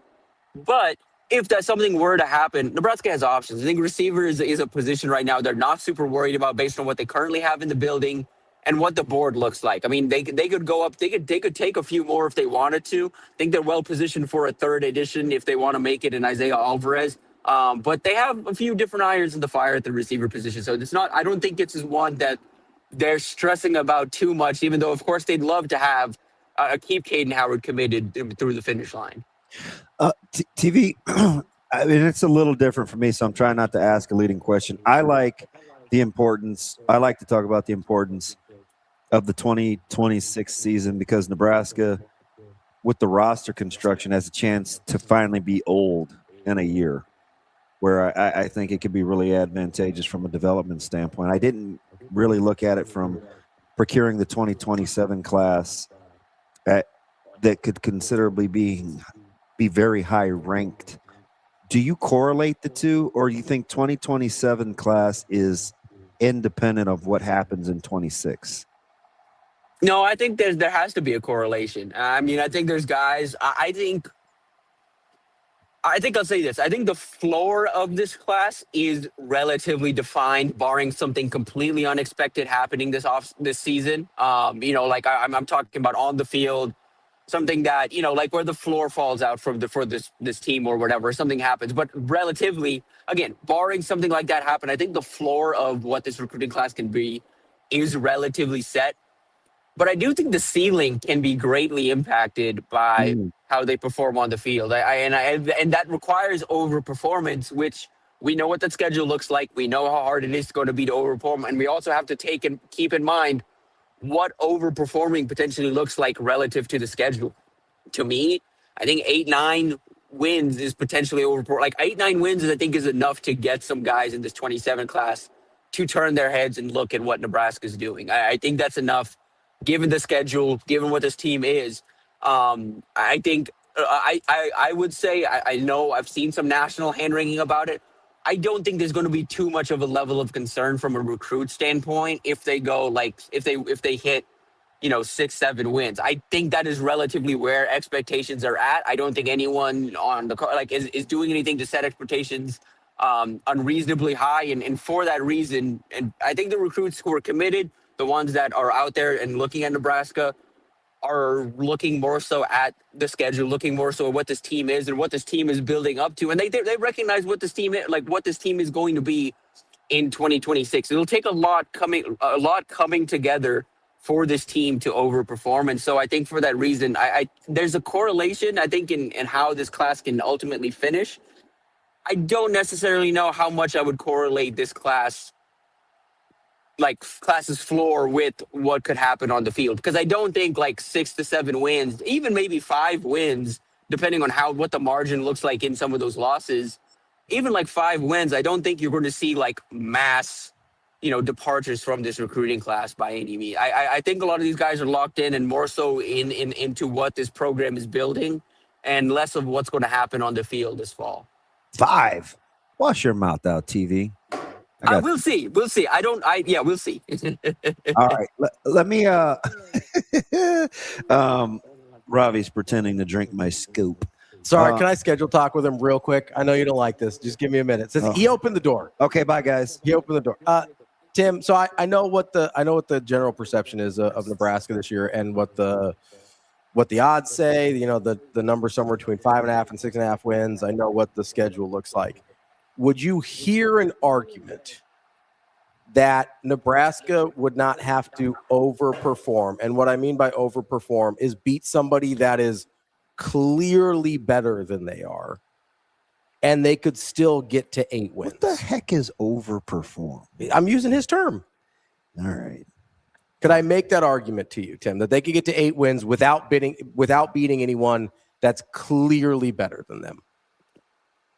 I think so. Again, but for me, it would take a lot of this coming together, because on paper, it's okay, hey. On paper, it's hey, we've got, Nebraska's got one of the more experienced lines in college football but that unit has to come together, because these guys haven't really played together. So that unit has to come together. They've got a quarterback with some experience. That has to come together. It requires, I think, a lot of things coming together. But yeah, I can absolutely see it, just because I don't have to squint to see a roster that's capable of, taking care of business against Michigan State, taking care of business against Washington, taking care of business against a program like Iowa, which, we'll see. I've got a sneaky eye on Iowa this season. There's a lot coming out of camp right now that I've got an eye on. I was a big fan of Jeremy Hecklinski coming out of high school. Mm-hmm. I think he's a good arm. I think he's a really good fit in that system. Tony Diaz was a sneaky nice transfer ad for them, who I think is going to be electric. They've got some stuff where they're going to be feisty. But generally, I do think I don't have to squint to see with Nebraska, but it does take a lot of this coming together. And it takes, I think, more than anything, the biggest question for me is going to be, it's going to take that front seven coming together. And it's a lot of guys that haven't really played a whole lot of football together. Even if individually there's some guys in there that have played a lot of football, that unit really needs to come together. I think that's my biggest question mark heading into this. So I know it's getting away from, it's a tangent away from, your point, but I'm trying to just explain my thought process of where I stand and why, currently I have it at 6 to 7 wins should be right where expectations are at. And anything more than that is overperforming. But I can absolutely see a world where, hey, they hit 8 wins and people are still maybe somewhat disappointed in the fact that, they could. TV on. Are you driving? What? Tate TV. Where are you, Mike? I'm gonna guess. Yes, I'm gonna guess somewhere in Kansas. Are you in Kansas yet? Damn it! I need this conversation, TV. I need you to stay connected. Tim, are you with me? You got me? Yep. There we are. Yes, I have you. Yeah, me. Are you in? Okay, no, I'm still in Auburn. I haven't even hit Kansas yet. Auburn? Oh, you're going that way? So you just hit through Nebraska City, Auburn, and then you're going to get on 29? Yeah. No, I'm going to go through, cut through Topeka and then get back to Wichita. Okay. Really? Big turnpike guy. Huh. Yeah. Interesting. All right, let me get back to this. So if you're Nebraska, right, you got 4 months of OTAs, and we've been kind of on this thing where you got to embrace the grind. It's a day-to-day deal. And I was giving Ravi some stats, like research to build on, because I think the perception, depending on what camp you're in, can be pretty negative, right? But offensively, there's little things like you set a record in individual completion percentage, like for your team, or a season low in turnovers. Defensively, it's, hey, what about the front seven? We've got to develop. But on average, over the 3 years, I mean, they're just one of 5 teams nationally, Tim, that rank in the top 30 in total defense. Like only one of 5.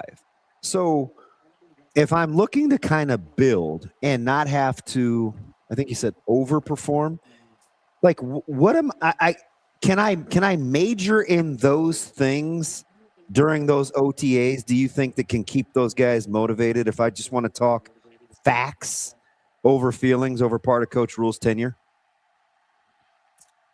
Yeah, I mean, I think so. I think, some of it is how do you keep guys motivated during this is, it's some of this. I think it's some of what's the national narrative on you guys. You have all of these things. We've done all these things as a program to this point, and still this is what expectations are for 2026. I think that's one thing. But no. Like I told Ravi, I said, a little over 40% of the opponents Nebraska's played and Coach Rule's tenure, they've held to 14 points or less. Right? You have to be able to build on that to the positive, right? That's not my sentiment on how I feel about the defensive progress. That's just data. Yeah, I mean, and I think that's a good number. Right. And I wonder a little bit, especially on the defensive side of the ball, a guy, muffins. You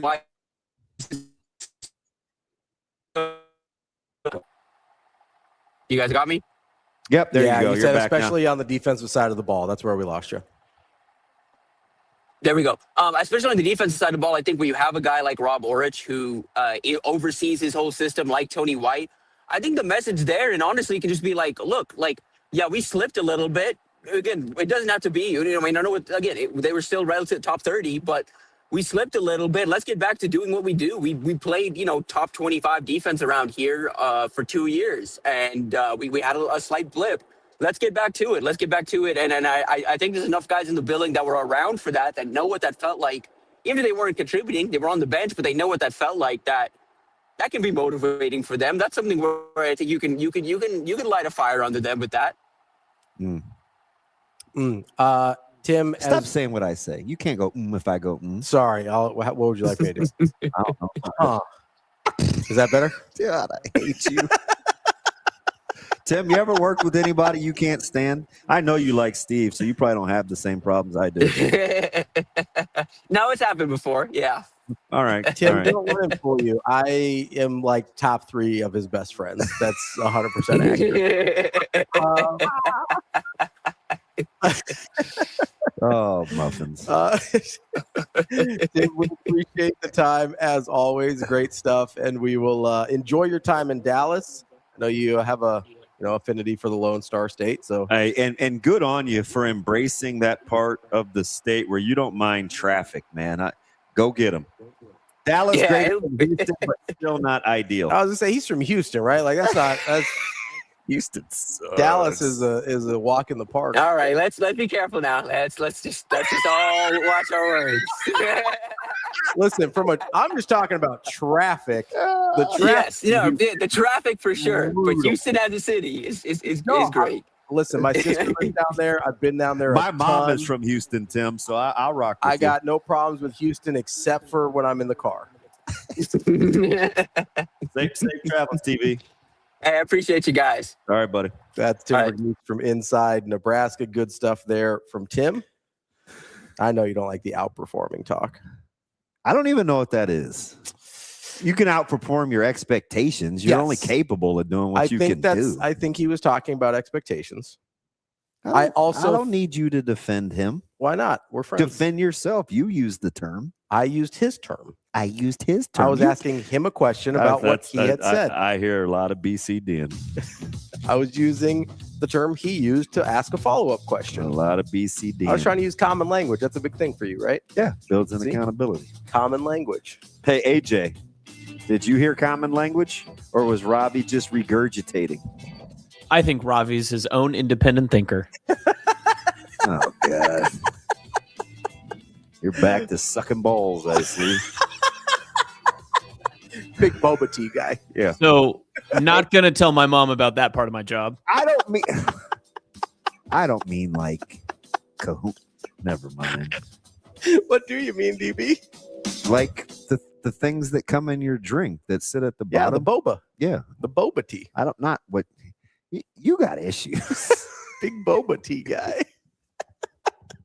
It's all the rage. That's what I think of when I see DB. I go, that guy loves some boba tea. Have you ever been to a boba tea place? Yeah. Have you? Yeah.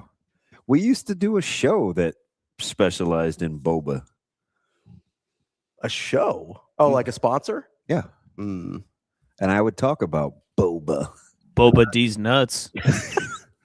Jeez. I thought let's take a break. Thought it was Bofa. I feel like you're kind of going rogue. Wait, what just happened? I got no timeout. I know we're supposed to go to break. That was like a regular person's Tourette's. Like, why did you just say that out of nowhere? Speaking of which, have you seen? Okay, there's this girl on. No. Like, did you just have to let that out? I'm curious. No, that was a full 100% conscious decision. Yeah, that wasn't a Tyrone. He thought that one through. I thought through. I've got to say this. Really, the inter battle in my mind is how much trouble could I get in? And the best part of this job so far is that barrier just keeps getting pushed back further and further. I was saying, he has not found the line yet. Because if last week's comments didn't get me any reprimand, I'm good. I don't even remember what you said last week. Did you not? Did we? Are we just gonna ignore Ant Wright's segment? We did have to put an explicit on the on his segment from earlier. Glossed right over that. I mean, I certainly wasn't going to dwell on it. When you're like, well, if Damon didn't take offense, then I'm not. I don't feel like I get to legislate that. So I don't even like the word. I know. If now, if like Ant's all the way comfortable with us. If Austin had said it, I'd be like, whoa. Have you ever like looked into like how rare you are as a living person? Yeah, he got real like philosophical. Dude, at the that end was there. actually hilarious. Yeah. But no, like if Austin had dropped that particular word, I'd be like, whoa, easy, bud. Well, but if somebody looks like you or Ant, like that's not really my spot. It's not really my place. The old drive-by. Just hey, if that's what you want to talk about, that's cool. I'm just here so I don't get fined. We have to bring Ant back to talk about the portal because we will. Speaking of which, just into the portal, Fulgaris from Iowa. I'm a little surprised, but he's going to get. So that's the thing, is probably not best for his overall basketball development, but it is the best for his wallet. He is going to get paid. Yeah, he sure is. Nebraska doing work. Nebraska could be done with the portal by this weekend. Speaking of which, let's take that. Let's take a quick break here before we get to MARTIE CORDARO. But I do want to talk about the portal when we get back. Sam Orm committing from Belmont. Little stretch 4 action there. Yeah, he shoots that thing. He does, and he's 40%er. He's got. I haven't watched a ton of him, but he's got kind of a nice feel and body control for his game. Like, yeah, smooth. He's so you can see it now. Yes. You look at him, you look at Rice, you look at Price. So you know what it is? You can see they want to be able to shoot that thing. So there is, and you don't really think about it until you see it. He's not a guy that's going to blow you away with athleticism, but you look at him driving the ball to the hoop and a guy like Frager who's coming back driving the ball to the hoop. Frager runs into guys a lot. Like, unless he's got a clear path to the left, runs into guys a lot. You watch Orm and you're like, nobody really gets. Yeah, like he's got tremendous body, really good body control, really good court sense. Yeah, and then you do what you need to do with Utah Valley and cook him with peanut oil. Yeah. What do we know about Utah Valley, huh?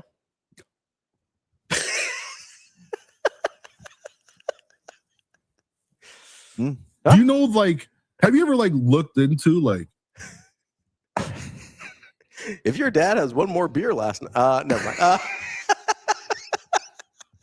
Oh, that's not what he said.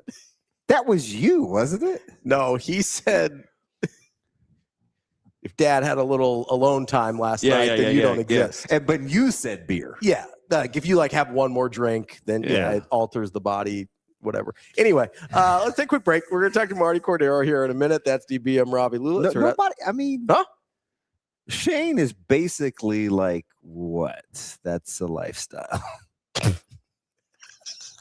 Drinking beers? Right hand. Do you know, like, have you ever like looked into like how rare you are as a living person?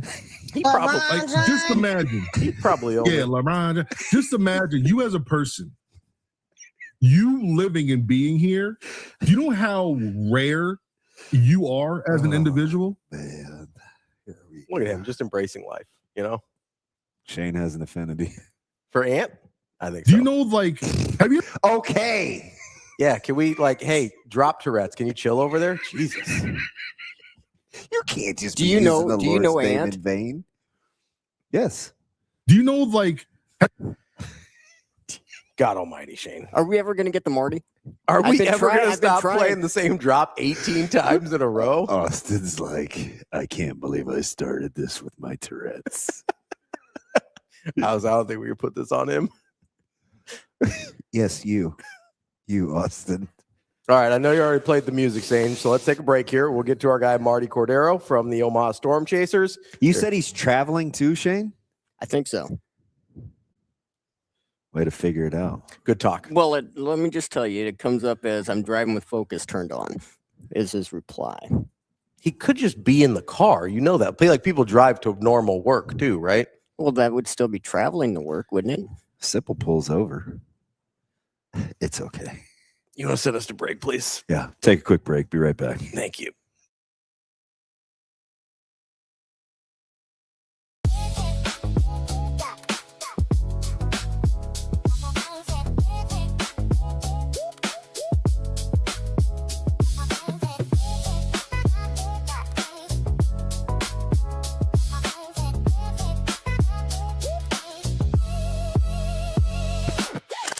I think obviously this season for us has been consistent and inconsistent at different times. So this is kind of part of riding that wave, I think, for us.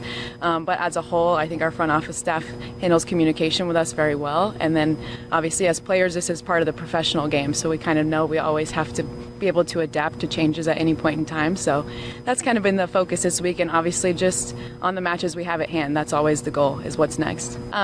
We're just really focused on high level competition and just a lot of fun energy for this team. We talked about how we only have 30 days left together, and so the main focus for us is really just being present with each other and then present in the moment, and I think that's when we see our best, most competitive volleyball. It's always tough. I think every game brings different challenges. Obviously, nothing is an excuse, like as far as travel and things like that go into play. When we step on the court, we've got to be able to put our best foot forward. From my perspective, I'm always big on bringing the most energy that I can, and I think it spreads like wildfire to everybody on our team. Like every person has a role when you're on the court, when you're off the court. So how are we all putting our best foot forward and coming into the gym with the right mindset?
A lot of it's like hitting harder, serving tougher. I think those are probably our two biggest areas where we feel like we can get better from last year. And then I think just acclimating the freshmen, they've all been doing great. They've raised the level of our gym, so getting them up to speed has been a lot of fun.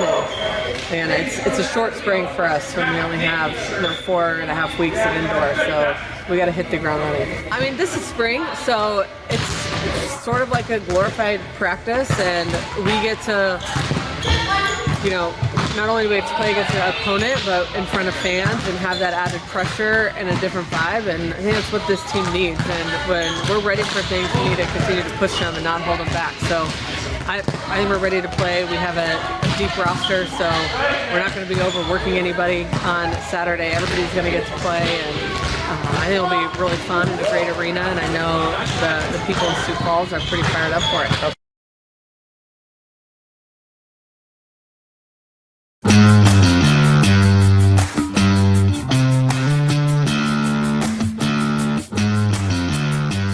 You're listening to Hurrdat Sports Live.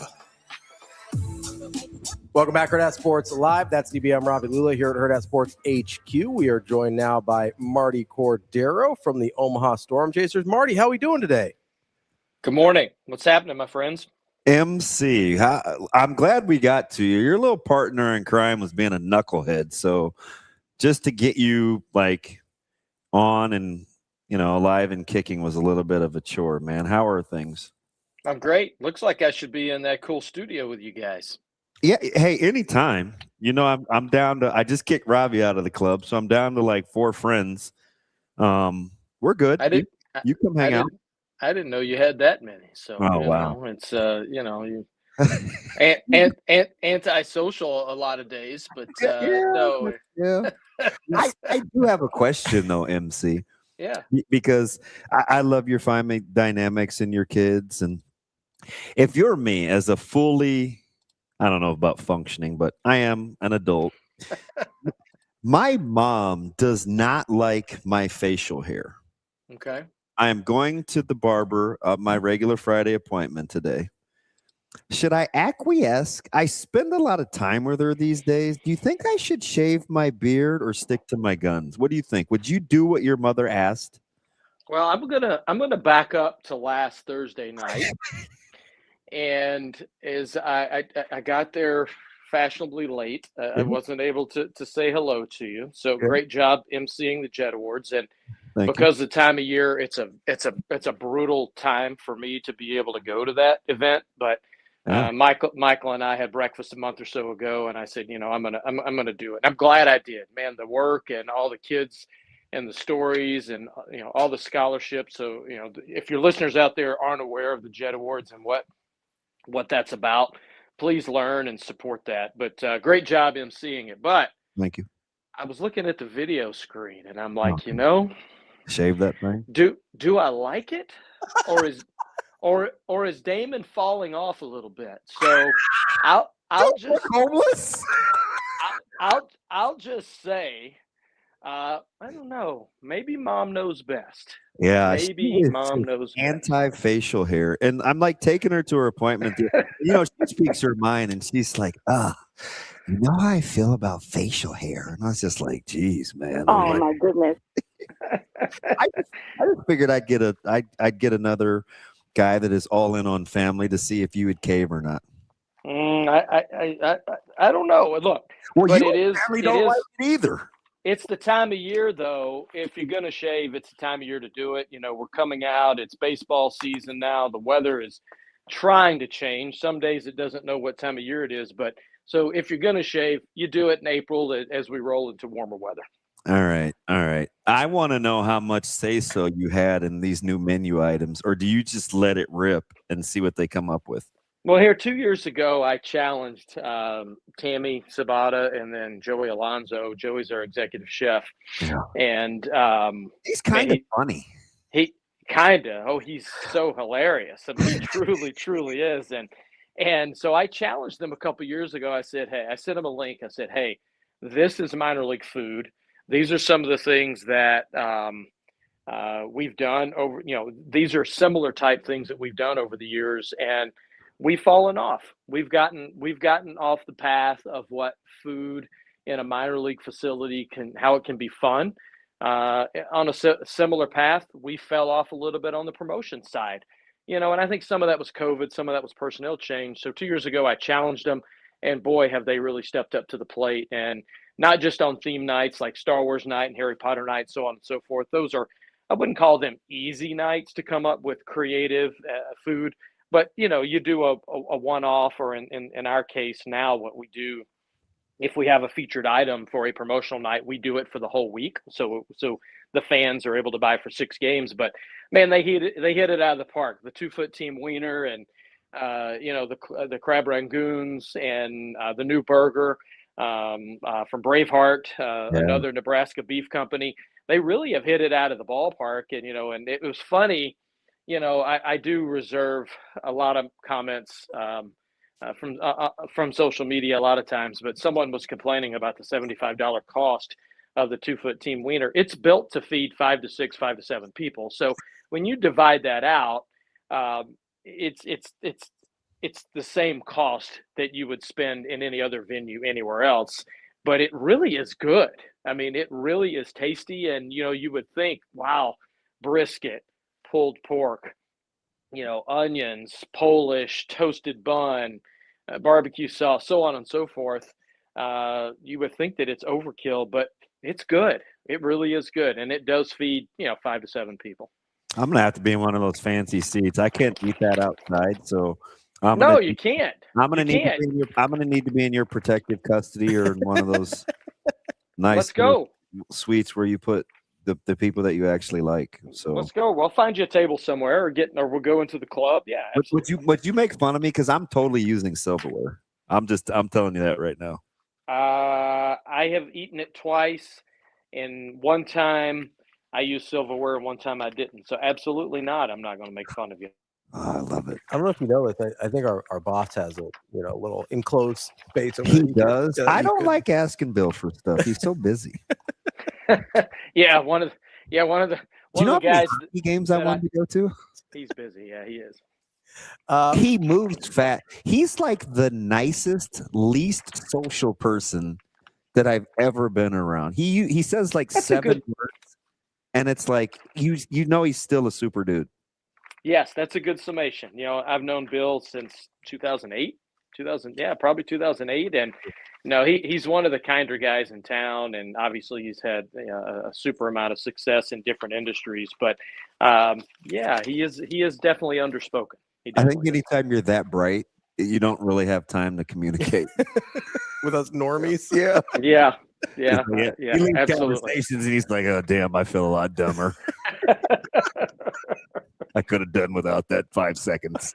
All right, MC, like, what are we thinking, man? You're competitive.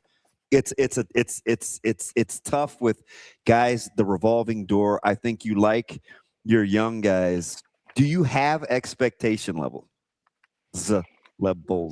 Yeah, and I'm going to answer this kind of backwards. My competitiveness really comes out for the Royals.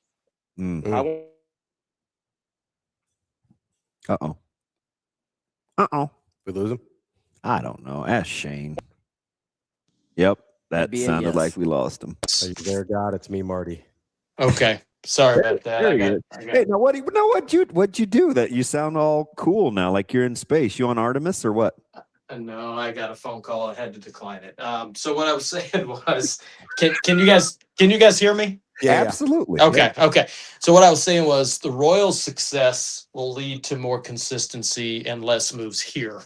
So it's really important that their offense wake up and start hitting. Their pitching has been really good at the big league level. They have had a couple of goose egg innings in the bullpen, but their starting pitching has been as good as anyone else in the bigs, in spite of some injuries and some illness. So they just need to start hitting, and I actually think they will. It's early. There are a lot of teams that aren't hitting. A lot of big bats aren't hitting. A lot of individual players, but that needs to happen first. There is talent in this system. it is more in the lower to medium levels. The Royals really reinforced from an experience perspective. Ravi and DB, we have more major league experience on the opening day Storm Chasers roster this year than the last 3 opening day Storm Chasers rosters combined, which means they went out and they signed Diaz, 9-year big league catcher, Newman, shortstop, 7 years, Brandon Drury, a third base, 6 or 7 years of big league experience. Yeah. And that's because they expect to be in the playoff hunt. They expect to be in the playoffs. So they went out and signed veteran backups. So reinforcements. So if there are injuries or performance issues in Kansas City, they're calling up guys who have been there, done that, not guys who are going to be making their big league debuts. And I think that's going to help some of the other players at the lower levels spend more time in Northwest, spend more time in Quad Cities or Columbia to develop and not be rushed through the system, which should help all levels. All right, Marty, you've got 6 home games coming up next week against Indianapolis. Fresh off of coming back from stinky Iowa. I think I'm gonna be there on Thursday. That's the day I think I'm planning to be there. But I'm eyeballing Saturday. We got to play the catch on the field. That's always like throwing a ball around. Listen, he's got a noodle arm, Marty. He's not like he doesn't know. He's not like DB in the old celebrity, non-celebrity all-star softball game. He's a limp noodle over here, MC. So don't tell that to the crew when we're playing pickup football. All right. Oh, he's out here throwing 71-mile-an-hour heaters, Marty. You going to let him play catch on the field? Listen, at 40, that's not bad. I was about to say, I would die to be able to throw 71 with my old second baseman rag arm from I want to live to be 71. So yeah, aspiration. Yeah, but play catch will be on the field. It makes its 2026 debut on Saturday the 18th. So you just bring a glove and bring a ball, and you get to go out on the outfield grass at Werner Park, and that'll be a good time. But yeah, it's great to welcome Indianapolis. Next week, they've kind of become one of our new rivals, if you will, here in our 6th year in the International League, which is crazy how time has just flown. But, Pittsburgh has some good young talent. We were hoping that Connor Griffin would still be down. Obviously, he's a lot more rich now than he was 7 to 10 days ago. And, he's already up in the big leagues. But, yeah, it'd be great to have them in town. And next Wednesday is our annual All About Kids Day, and we'll have I think it's around 4,500 kids that are primarily from OPS and Council Bluffs schools, and that's the day where our partners join with us and help support that day. We provide tickets, and then the OPS Foundation provides busing, and then we work with our food service provider Oakview Group, and they allow all the kids to bring in their sack lunches or lunch from school. And that's a day they get to come out and enjoy baseball. And, it's a difficult day for our staff because we generally don't have crowds of 7,000-8,000, overall on day games. Mm-hmm. But we also realize that we are their Wrigley Field for a day. And it's awesome seeing the kids light up. And this year we happen to be playing on Jackie Robinson Day.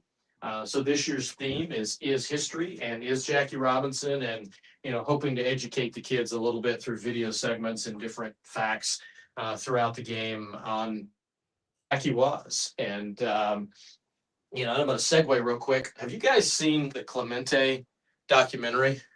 Came out late 24. Yep. Yeah, I watched it on the plane last Saturday, and there are some. I guess I've always been a Clemente fan, and obviously, Jackie Robinson fan, but I never really connected how parallel the two are. Mm-hmm. One obviously, for leading the way for Black players, and the other leading the way for Latino players. But I guess it really kind of crystallized for me just what each of them, not just Jackie Robinson, meant to the game. And it was only 7 years after Robinson. I mean, it happened in 1955. So anyway, segueing away. If you haven't seen Clemente out there, please, I urge you to watch it. It was a great watch.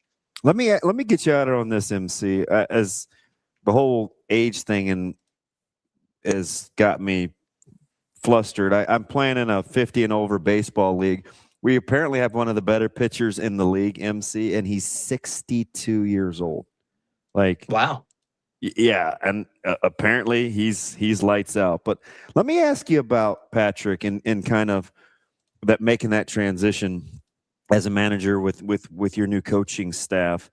What is it about? What do you think we're going to see kind of stylistically, or at least from his temperament, that's going to give you a good chance, especially with his experience?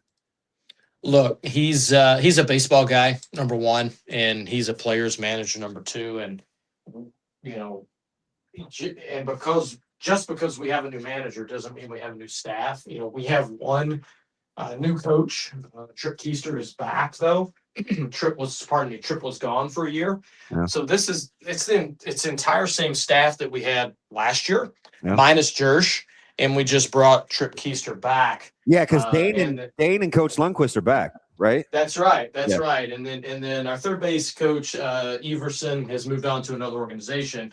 But it's the whole staff. And, you know this all coach and waiting thing is kind of, the thing at a number of different levels. And sometimes it works, sometimes it doesn't.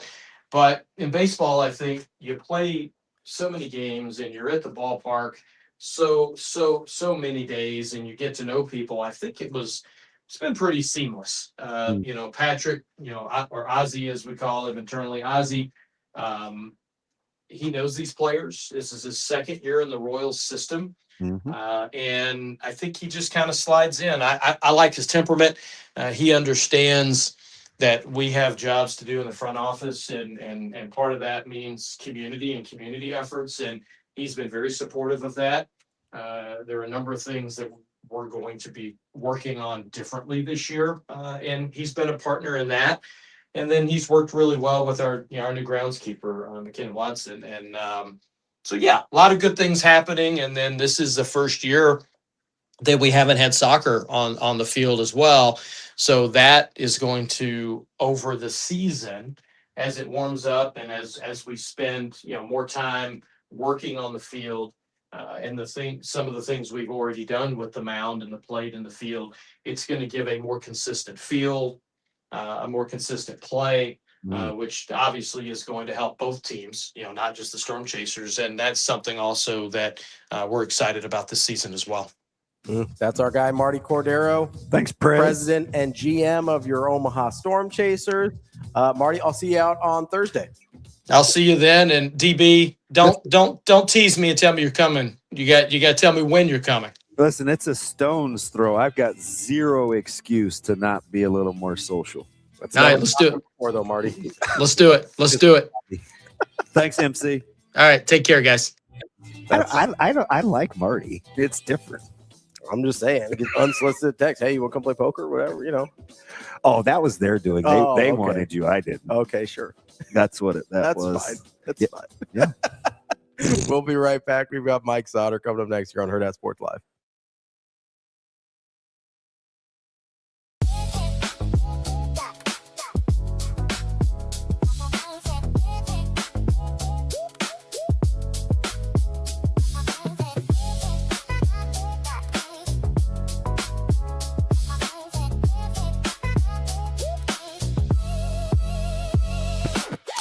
For sure, it does, absolutely. And I coached for VERGHESE a little bit last year, so I was in the club mindset. But at least we got a Terraflex. That's certainly helpful. But it's been fun, and it almost feels a little more relaxing. We still come in and we compete every day, but I don't know. It's kind of the vibes in this gym make it a little bit different. It's been fun. Yeah, we've had to kind of focus more on eating together at meals and stuff, because usually we do come to practice an hour early and just sit in the locker room and talk and hang out, but there's not really a need for that here. So we've been really just working on things outside of practice to help us grow, and spring's always a great time to build the relationships and grow the bonds. So we're finding ways, and it's different, but it's working for this team. I think it's definitely helped just having a year under our belt, and it's helped Damon too. I've talked to her about that. She definitely had just like some growing pains, and we did too. Just it's a big change, but she's feeling a lot more comfortable too, and really coaching is hard, and I think that's really good for us.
Probably standing up off the bench during games is like the biggest change. Really, I've been fortunate in all of my time with Supernovas that I've gotten a lot of say, kind of, just with how the coaches have acknowledged me and what my role will be.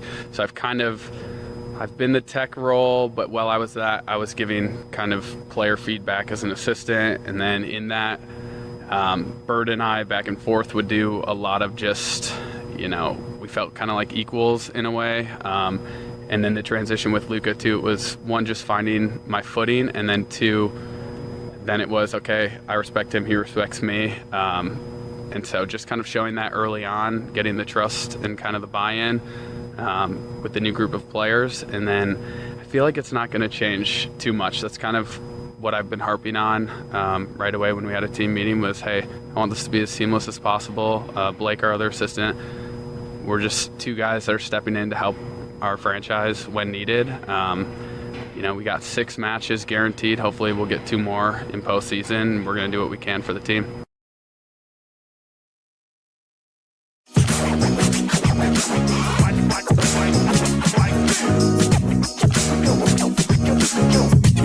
You're listening to Hurrdat Sports Live. Oh, yeah, no doubt, no doubt. Mike Sautter. Yeah.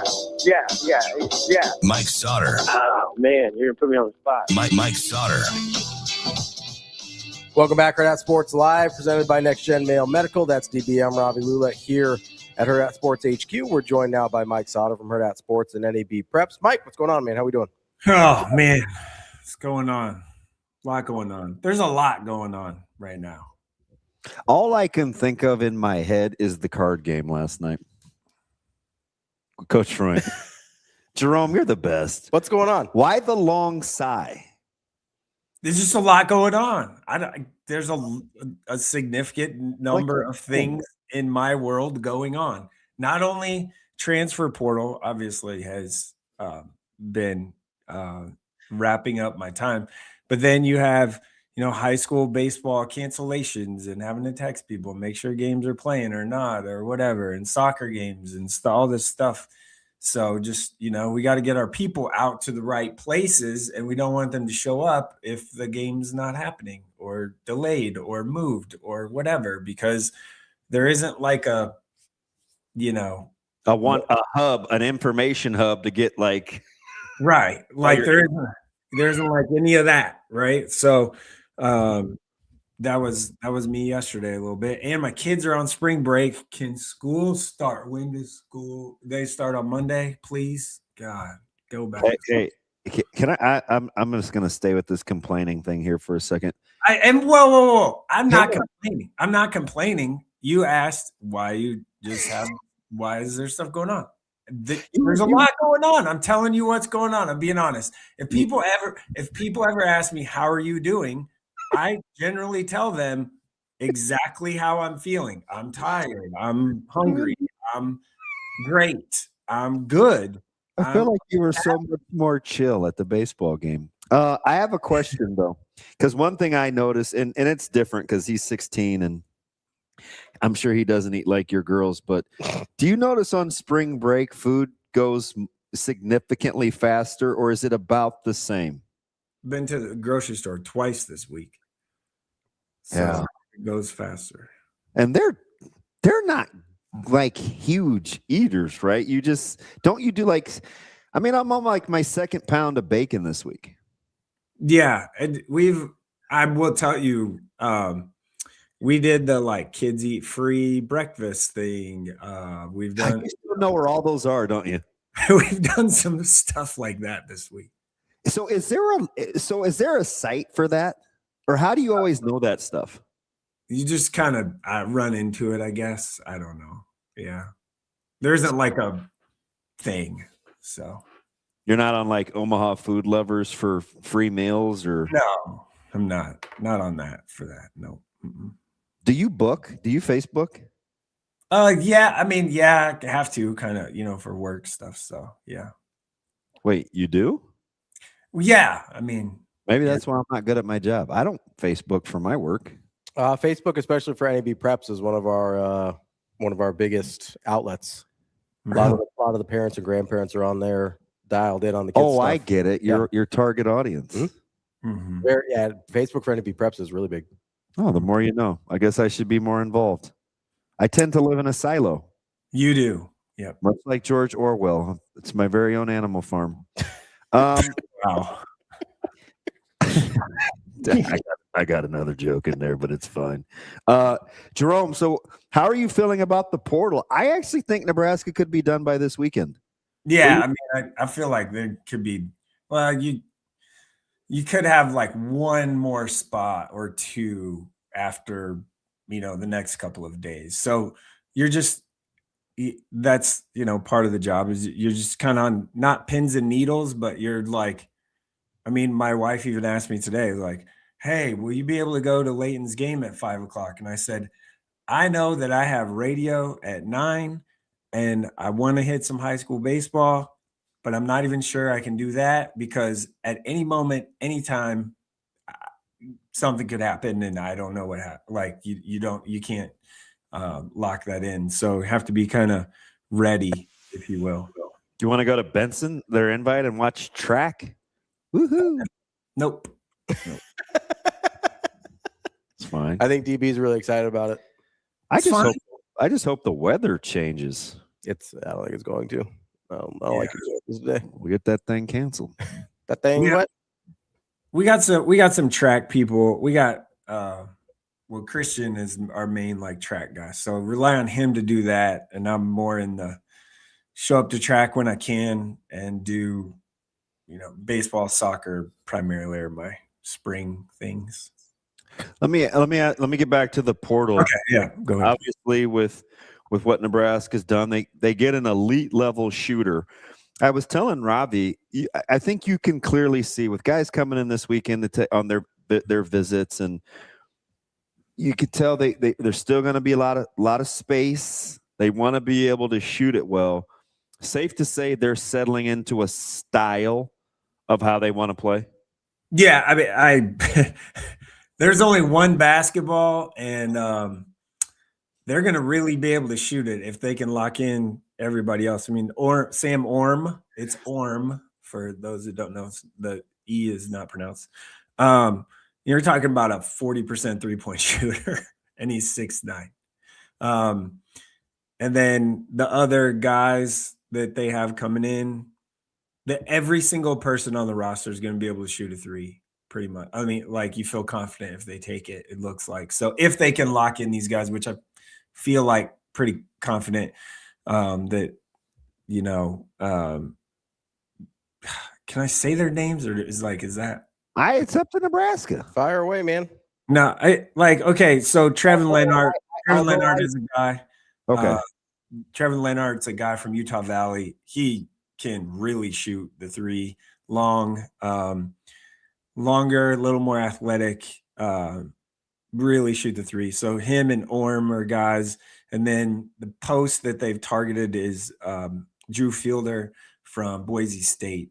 Mm-hmm. And he started his career at Georgetown.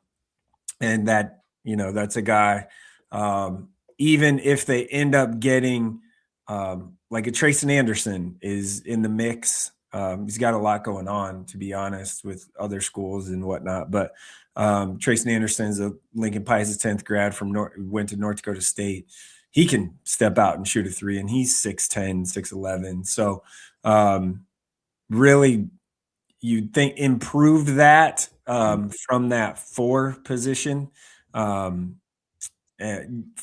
far as 3-point shooting is concerned, just if they were able to get those kind of guys, you're in there. Still, the point guard spot is still a thing. And okay, but I asked Fred the other day, was it Monday's end of season thing, and we're obviously talking a lot of portal, and I started the question wrong. I should have just said you're initiator of the offense. That's how we need to look at Fred Hoiberg. It's not a point guard. There isn't a true point guard. There's nothing, like that. I mean, he even said that, Sam Hoiberg and Jamarcus were never really true point guards, if you will. And that's right. Like in their system, that's not what they are. So, or how they do it. But sounds like Elijah Perriman from Utah State is the guy that they've kind of targeted to maybe be one of those people to do that. And he's, got some athleticism and quickness. So I really think they prioritize shooting, which is amazing because I think, Price Sanford is basically for sure coming back now with the sports hernia thing. It's, I mean, he's not going to go to the NBA. He's signed and back, and then Freger shooting ability. And so you look at it, this roster that they're building, everybody is going to be able to shoot. I think we forget about Esijan, don't we? Yeah, Connor Esijan's back. Like he's going to be a piece to shoot, be a shooter, and Cale Jacobson's role will be one that is kind of interesting too. I wouldn't rule out Jacob Lanier's pretty athletic guy coming in as a freshman. Had a great high school career, and then Colin Rice is a really good shooter too. It's just a matter of if those guys physically can get there by the start of the season. So June and the off-season workouts and stuff when the team gets back together are going to be huge for those two freshmen. But Colin Rice has a very high IQ, really, really good shooter. He's got like this elbow jumper that he can really shoot from all over the floor. His high school team was so good. I'll be curious to see him in a different role. Right. And so you look at the roster, you really look at it, it's like they're going to be long, really long, and a lot longer than they were, and really just shoot it a ton. I mean, I was joking yesterday. I said, man, they're going to score like 120 points a game. Like they're going to try and score 120 a game or something. Like I don't, defensively, I think they'll just figure that out. Because Coach Lenzer does such a good job. So, but right now, as you look at it, if these people are, for sure going to be locked in, if they can get them all, looks pretty good to me. Like a roster looks pretty good. It's just a matter of, in the Big Ten, you don't really press. So there isn't a lot of that. It's a lot of half court defense. But again, the length is something that you look at from I did see some stuff like, yes, Berke left and whatever, but Sam Orm is not Berke. They're not even close to the same player. So like people comparing the two, I get it, like same position, but they're not close. Sam Orm also was 25 of 25 on dunks last year. So that's something that is a positive because they didn't really do that last year very much. I was telling Ravi this just because we're all boys, that I was talking to you Tuesday. Is that Tuesday? Wednesday. And I said, hey, Ravi, we were talking about Berkay and the money and people kind of feeling this sentimental attachment. And I said, it wasn't just long ago we were complaining that in year one, it wasn't money well spent. And I said, I didn't even think of this, but you go, yeah, I was one of those guys. And I said, that it was just interesting that you self-admitted, but not only that, we have to come to the realization, this is the cost of doing business, especially on the heels, you guys, of this Dana Altman deal with what he admitted, AJ, Shane, where I don't know. Did you hear Coach Altman, Sautter? No, I want you to, Austin, do we have this clip ready? Take a listen to Coach Altman, and this is Oregon. Mike, listen to Coach Altman. Wasn't unexpected. There were three guys that we, really wanted back. Sean and KJ and Jackson, three starters. We did not pull anybody's scholarship. Everybody had their scholarship, would have been renewed. But we are working within a budget, and some guys were going to lose their NIL, and they're most of them were taking a reduction, big reduction. We just weren't good enough this year. And I made some mistakes, with evaluation and inexperience, and when our experienced guys suffered injuries, our inexperience showed, especially in a year where the Big Ten was a dominant conference. So none of our portal entries have been a surprise. Again, I didn't take anybody's scholarship. Everybody had their scholarship, would have been renewed, but their NIL and their cap money and all that was either totally taken or really reduced. I think, right? That's the best we can do is just be like, he was pretty authentic, super honest. Yeah.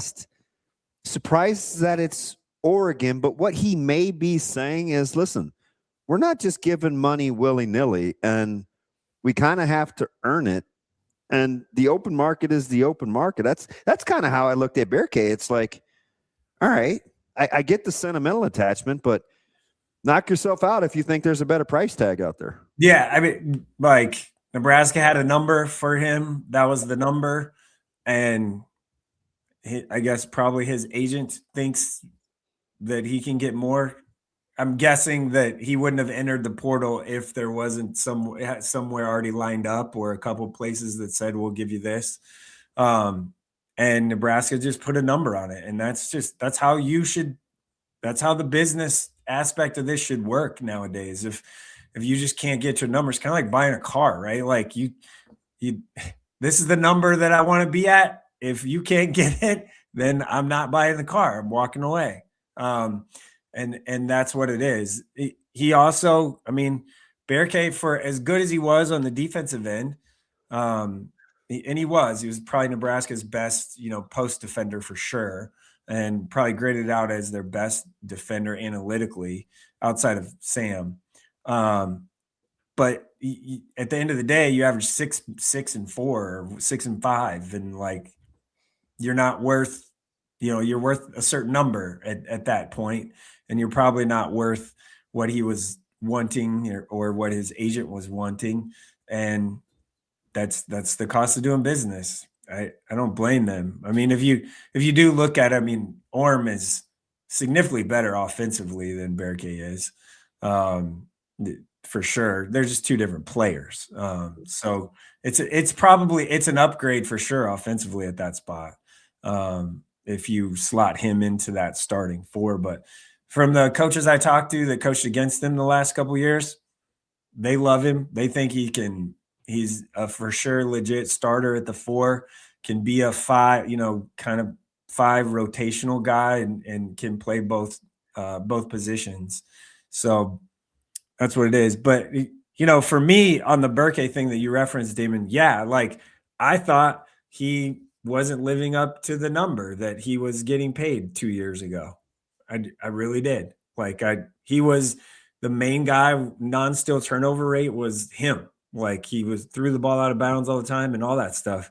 And that's just a fact. And then last year he probably played to what his number was. And that number was not going to grow by a lot, just because his role was his role. And if you want to go get more money, go get it. Like that's, if you can, sure, more power to you, go for it. Kind of always one of those things that take the money. Now, if we're talking like leaving Nebraska, a great situation where you kind of sort of beloved for $100,000 or $200,000, that is not worth it, in my opinion.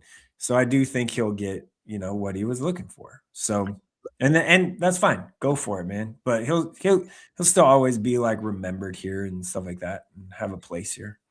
Let me ask you a different way, since we haven't seen him fully healthy.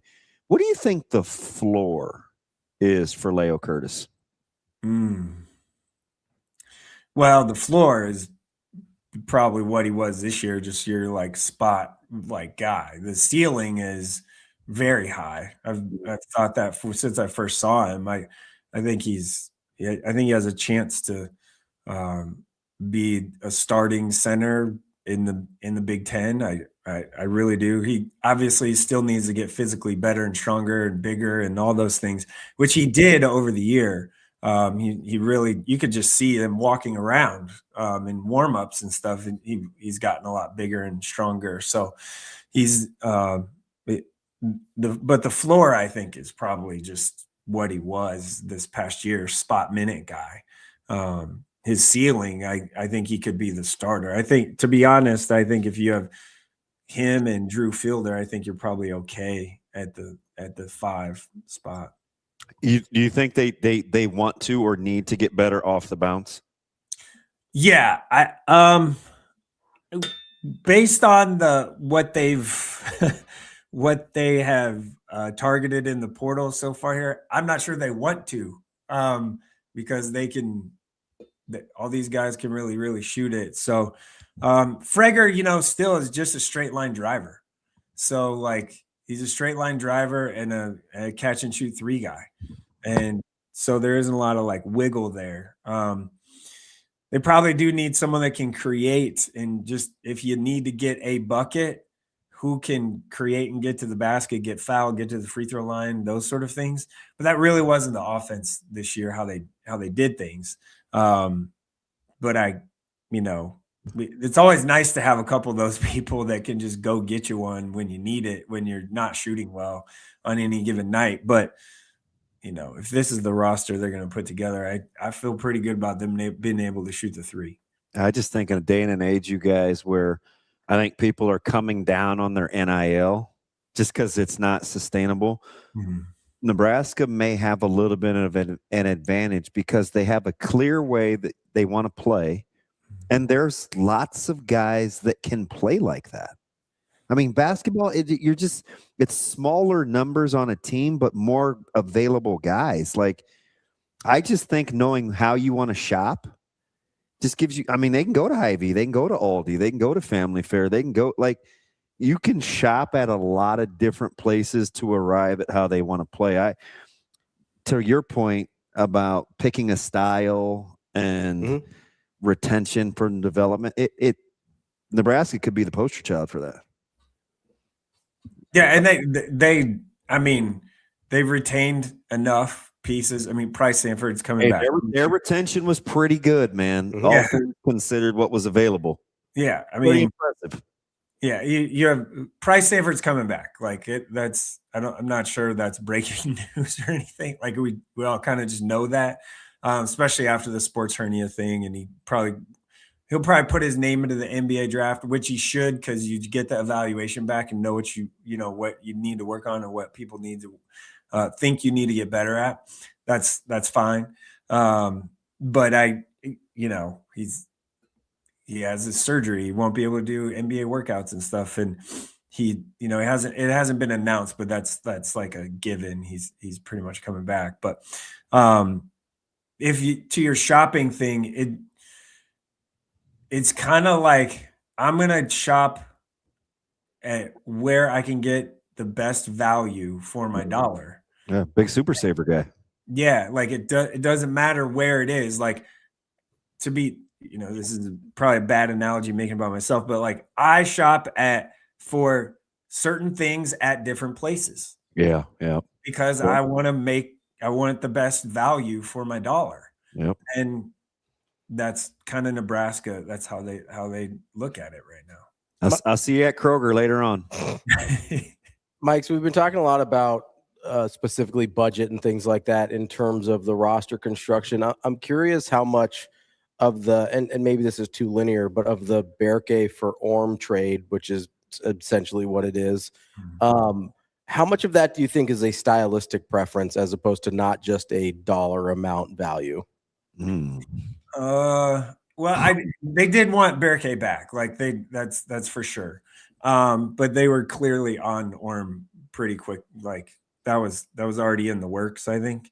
But I guess my question is, if they had a guy like Orm in the works, which clearly they did with the timing of it, right, and he plays a very different style of four than Berke does, do you think part of the calculation with Berke was, hey, we don't want to overpay for a guy that doesn't even necessarily. No, I think probably. Do you mean? I'm sorry. No, go ahead. Maybe the ceiling versus the floor in terms of a dollar value. Like, this is what we're capable of if we play this style. Yeah, kind of, but also like, hey, we're only going to pay this much for a guy that has this skill set. Right. Yeah, it's the same. Yeah, I think that's in the neighborhood of what I think they're, because you kind of know what you're getting the other way with that dollar figure. Yeah, where you're like, hey, like if I've got a guy that is going to go 6 and 5 or 6 and 6 and shoot 20% from 3, I can't pay him more than X. Yeah. Mm-hmm. Yeah, that's exactly right. I agree. I think they put a value on it. That's what it was. And Orm is a much better offensive player. Like it's not even. Yeah, that's not to detract from Berke's defensive value, which he clearly brought a lot to the table. That's why I wonder. Like, you're basically asking about what you pay for a particular style. Yes. Yeah. For a skill set that. Yeah. Which one it seems like they value the skill set that Orm brought to the table offensively more than the one that Berke brought to the table defensively. Because if you're not going to pay for Orm, theoretically you could pay Berke what he asked. Right. And I think they clearly 100% went down that road. Yeah. I agree with you. No question about that. Mike, good stuff there. Where are you going to be tonight? Pending weather? Where's the plan though? Well, the plan is I'm actually talking to Sam Orm here in a little bit. So going to do that. And then I'm going to try and go to one of 3 baseball sites, Westside and Millard North or whatever. It depends on what time I can get there. Maybe that 1 o'clock-ish game. And then if they're on, that's a pretty good. It's not the triangular. What are they calling that? It's a Frank Rhyme Millard West invite. Yes, it's an invite. Mm-hmm.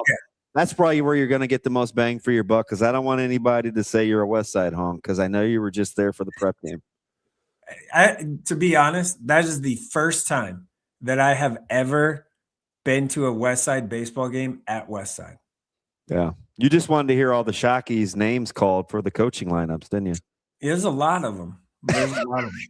Hey, to be honest, he's doing a really good job there. I think he's been really good for the building. As long as they keep sharing athletes, as Burke Brown was the star of the day as a football player the other day, but he is a baseball guy too. As long as that's a thing, like his person, he's good at his job and in the building. Like, I'm biased though. I'm all in on the Shockies, so I'm probably not the most objective person. I mean, I went to high school with him, so yeah, and their dad beat me to kind of ruin our streak too. So imagine that you lost to somebody. Wait, what? Hey. No, I'm shocked. I'm stunned. We went into Nebraska's High School Hall of Fame together the same year. I joked with him in my speech. Oh. Hey, thank you for shaping my competitiveness by beating our head in. Yeah. All right, so real quick on this, the baseball today, the Millard West Frank Ryan invite is of the 8 teams, 6 of the 8 teams are in the top 6 of wildcard points right now in state baseball. That's how good this is. So like Lincoln East, Millard West, Lincoln Southwest, Westside, that's the top half of the bracket. Millard North, Omaha Westview, Millard South, Elkhorn South is the bottom half of the bracket. So, Millard West and East are at 10 o'clock at Westside, and Southwest versus Westside is at Westside at 12:30. And then Millard North Westview is 12:30, and Millard South, Elkhorn South is at 10 at Millard North, because they had to move it to a place that has turf because it's wet. Yeah, Millard West is gonna get it though. Next year they'll have it in the fall. All 3 Millards will have infields, turf infield baseball fields by the spring, and then they are actually working on all 3 Millard public schools, high school softball fields. They're going to be full turf before the fall. Softball season starts. So tax-paying dollars hard at work. My tax dollars. I didn't hydroplane yesterday coming back from Ames too, Mike. You'd have been proud of my driving skills. Yeah, Mike, I saw that. I saw that late all last the way night. home, so he didn't care. I got to be an idiot on the interstate, so it was fine. How long did it take you? How long does it take you to get to? How long did it take you to get to Ames or come back? Because I'm curious. 2:23 on the dot. Yeah, and I never went more than 79 miles an hour. Yeah, 79. Never went more, but remember it's 70. Yeah, you can get away with on 80 for sure. Well, 35 for sure. That's kind of scary. We've driven that so much. Mm-hmm. Like I kind of know where they're going to be, but I didn't see one cruiser. There's a pretty good chance if it's raining, they're not pulling you over. They don't want to get outside in that. Yeah. I'm just being honest. Like I've known several law enforcement officers that like you got to be doing something crazy if it's raining like that. And you know how crabby Micah is, Sautter. He was knocked the whole way home. What's he been doing? He hasn't been doing much. Guys on spring break. Track. Oh, he's doing track. Nice. Yeah, Lloyd's got him. Yeah, he's triple jumping too. So that's why he looks a lot smoother. Good. Track. Hey, football specials, especially the skill guys. Football players should be going out for track. Yeah, I'm not as mad that he's not playing basketball anymore. I was pretty pissed for a couple of years. I think I'm over it. I think you'll probably get up. You're probably gonna be all right. Well, I mean, this year and last year, I wasn't happy. He should have been playing. I know. You're gonna be all right. You're gonna be all right. He's fine now. Well, yeah, he's got to do exactly what the opposite of Caleb. So you got that right. Dude, is that the Doc Sadler? You gonna be all right? We're gonna be all right. Yeah, there it is. Yeah, they fought last night. That's no big deal. Micah told Caleb that Iowa State didn't need all the bells and whistles with their facility to still play good football. Selfish. Wow. Yeah, oh yeah, that's how he talks. We're gonna be all right. Yeah, and it's like, wow, Breeze. Hey, speaking of that, I do believe one AJ Marion Jackson's like number 2 right now on the depth chart. Manhattan, Penn State. Marion Jackson. Oh, you say AJ. Yeah. You know who I was thinking? Caprice Keith. I had it on the brain. Caprice is a hard worker. Like he's got a shot to. And I think he's playing offense there. I think he started a receiver. Yeah. Yeah, I saw his dad at the Jet Awards. Interesting. Yeah, Caprice is playing offense. Huh. Hey, listen. No, Amarion's good. I mean, Amarion's real good. Dude, I was in love with that dude from he's way good. Yeah. He's gonna go down as one of the better. In the 20 years I've been doing this, AJ's in the list of real dudes I've had to coach against. Well, the punt return ability is a thing there too, right? Listen, I'm just telling you about his toughness. Like his competitive stamina is at a high level. Do you think his dad would let him do anything but? No, that's true. they don't play. Yeah. It'll be interesting to see how all these guys shake out in the next couple of years. So. I do want to know the story what happened with Coach Haycock, because I think he went there ready to go, and then or maybe he didn't, and it was just to see the class through. I don't know. I don't know enough. Yeah, I don't know. I haven't gotten details on that part yet, but that is interesting. There you go. That's Mike Sautter, Hurrdat Sports, NebPreps. Mike, hope you enjoy the baseball today, and let's see if the portal keeps you busy. See you, Jerome. The portal will keep me busy because I'm still chasing. Hey, what would you do? What would you do if you're Freitag? Oh, see, that's a good one. So, I don't know, like in Ohio State or something, maybe. Yeah, that's what. Like, he had a great year at Buffalo. Yes, he did. Yeah. Yes, he did. Great year, which is awesome. I don't know if, I would see like a maybe, I could see like an Ohio State-y something in that mix. Maybe Penn State is going to. And Bynum would definitely be familiar with Daniel. Yeah, I just wonder if like what is Penn State going to do? Because Mingo left. Hey, did you see their numbers athletically at Penn State? What do you mean? Holy smokes. They a lot of sports in the red, all but 2. They lost a ton of money. Well, basketball should just play in that little on-campus thing, whatever that is. That's where they should play. Oh, in front of their hundreds of fans, they should just play there. Yeah, why wouldn't Freitag want to go there? Well, I'm just throwing out like someplace that could pay him some money, whatever, stuff like that. But he'll have a lot of options. I just, Nebraska or Creighton could use a point guard. They're kicks the tires on him. I don't know what the interest level is on either side, but they inquired. Yeah, we asked Ant a couple weeks ago, because he was one of the few guys I could talk to him about it. Because he just is he has that stuff readily available, and he's like, stay at Buffalo. Like, what do he say? Don't leave. But yeah, he's clearly going to be on the move. There could be some familiar names at Creighton as far as that point guard spot. I'll just say that. Yeah, I kind of maybe agree. You dirty dog. Teasing us here. Get out of here, Jerome. No, a guy that maybe tried to play there could be one option a couple years ago. God, I hope not. And then nice. I hate that dude. If it's who I think you're talking about, I hate that dude. Different coach. The coaching change maybe keeps that in the conversation a little bit. And then guys that maybe played in the Big Ten are maybe an option. So. All right. Well, you've ruined the rest of my day. Thank you. I'm not saying it's going to happen because I doubt it, but they're not ruling it out. I would like to rule it out. Can we rule it out? Let's rule it out. Pass. Also, we're very aware like Jackson McAndrew and Hudson Greer are for sure back. Like everyone knows that, right? I think that's the general assumption. Yeah. That's a deal. I'll stand on that. I'll end on that. That's a for sure happening. All right, you 7-toed sloth down. 7 toes down. You're standing on business. I'm standing on business. 10 toes down. All right, buddy. All right, we'll talk to you later, Mike. See ya.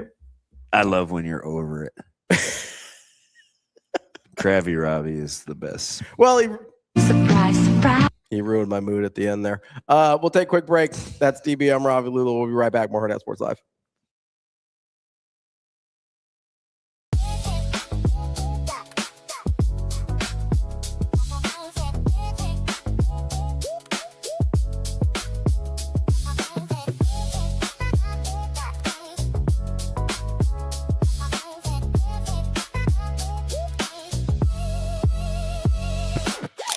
For sure, it does, absolutely. And I coached for VERGHESE a little bit last year, so like I was in the club mindset. But at least we got a TerraFlex. That's certainly helpful.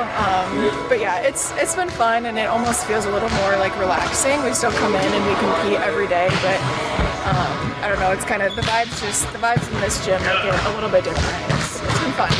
Yeah, we've had to kind of focus more on like eating together at meals and stuff because usually we do come to practice like an hour early and just sit in the locker room and talk and hang out, but there's not really a need for that here. So we've been really just working on things outside of practice to help us grow, and spring's always a great time to build the relationships and grow the bonds. So we're finding ways, and it's different, but it's working for this team. I think it's definitely helped just having a year under our belt, and it's helped Danny too. I've talked to her about that. She definitely had just like some growing pains, and we did too. It's a big change, but she's feeling a lot more comfortable too, and really coaching us hard, and I think that's really good for us.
Probably standing up off the bench during games is like the biggest change. Really, I've been fortunate in all of my time with Supernovas that I've gotten a lot of say, kind of, just with how the coaches have acknowledged me and what my role will be. So I've been the tech role, but while I was that, I was giving kind of player feedback as an assistant. And then in that, Bird and I back and forth would do a lot of just, we felt kind of like equals in a way. And then the transition with Luca too, it was one, just finding my footing, and then two, then it was, okay, I respect him, he respects me. And so just kind of showing that early on, getting the trust and kind of the buy-in with the new group of players. And then I feel like it's not going to change too much. That's kind of what I've been harping on right away when we had a team meeting was, hey, I want this to be as seamless as possible. Blake, our other assistant, we're just two guys that are stepping in to help our franchise when needed. We got 6 matches guaranteed. Hopefully we'll get 2 more in postseason. We're going to do what we can for the team.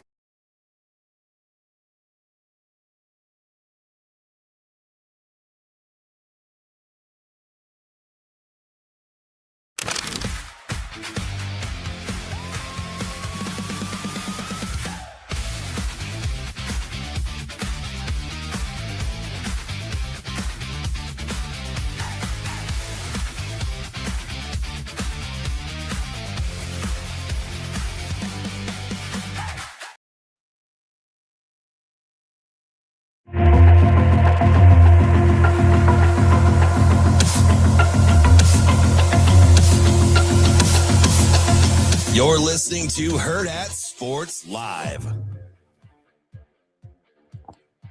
Welcome back, Hurrdat Sports Live. That's DB. I'm Ravi Lulla here at Hurrdat Sports HQ, reminding you give our friends over at Next Gen Male Medical a call, 402-614-9700. If you do, you might, never mind. That was a joke I shouldn't make. However you're feeling, however you want to be feeling, they can help you out. If you're not feeling your best, they can get you, all nice and squirrely like DB. They can help you lose a little. That's sleep deprivation. Oh, okay. Well, they can help with that too. If you're trying to lose a little weight like me, they can help you out. If you're trying to get back to your athletic self like Rico, They can help you out there as well. If you need recovery like Austin, because he's going to run 400 miles in a month. Austin, you should just do it how I told you. But, of course, you want to do it your way because you're hard-headed. But give our friends over at Next a call, 402-614-9700. How did you tell me to do it? You didn't give me any advice. They over flipping 80 days. But 80 days? We didn't want to do it that long. That takes what do we do? 80 days? Start today. No, I've been starting. I know, but you'd be done by June. Yeah, he's going to be done by May. Oh, I hope so. I'm a wreck right now. Hey, so I just was I could drop you off in Iowa where you need to be, and you can run the rest. Are you trying to get rid of me? No. I want you to endear yourself for a good cause, and I will since say, you are in the content creating business, it's going to create content. DB, there has to be a part of you that there's been days where you're like, I wish I could drop Austin off in the middle of nowhere and leave him. So, you know what I would have done yesterday is when I was in Ames, I would have sent you to Jethro's because I knew I wanted to be back by a certain time, so I didn't have time to stop. Yeah. Like Micah literally ate, not as good gas station food, but he ate gas station food. Yeah. I would have had you run to Jethro's, wait and get the order, and then run back. So he would have been ready by the time we were leaving. What kind of good gas station food was it? Was it like Bu-Cee's? So they made it fresh. It was out of like a Phillips. I don't know what the market inside is though, but he got, I don't know. He got like 3 different sandwiches. And I was sure to buy wet wipes. He's like, what are you getting those for? And I go, nobody eats in my car. Tank says being dropped off in Iowa is a major burn. Yeah. That's how you know you really don't like somebody. Listen, I was 30 minutes from Jethro's, the good one, Nankini, and didn't go. Yeah. Yeah, it was very difficult to pass. Does Iowa have any of those famous gas stations, the Bu-Cees? No. Oh, okay. No, but they do have the biggest gas station in the truck stop in the world. I-80, world's largest truck stop. You didn't go that far though, did you? No. Oh, so you weren't that. Yeah, I think it's. No, I kept trying to explain to this dude because he was miserable. I was like, you realize this is a shorter drive than going to Kearney, dude. 2.5 hours is easy. That's light work. 2.5 hours, I wouldn't even have to stop to pee. No, that's probably pushing it. No, it's 2.5 hours to Kearney, so they're like equidistant. Yeah. Yeah. No, I go 2.5. It'll be good. Ravi's just anti-archway. That's why he wouldn't go that way. That's not true. I've been to the archway. I went through I did the little tour through it. I did the whole thing. Yeah, the whole construction of that deal. It's on the wrong side of the exit. It's like I don't get it. Yeah, now they have a pseudo Topgolf on the other side too. So is it worth a darn? I want to just hit the speakeasy so I can go eat. That's the only reason I would head out that way anytime soon. The speakeasy in Sacramento, or which one are you talking about?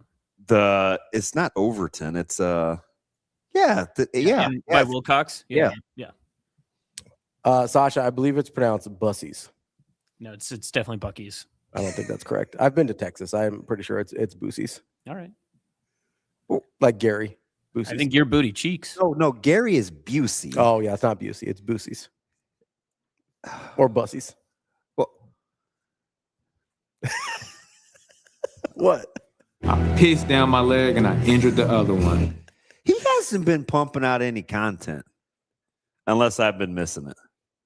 Coach 30? Oh yeah, I haven't seen him in a minute. Tossed like a stir fry. I think he maybe need to take a little break. Yeah, I was wearing a little thin. Yeah. I mean, it was very a lot of like he was kind of a one-trick pony. You hurting the program. Hey, wait, you clearly haven't done it.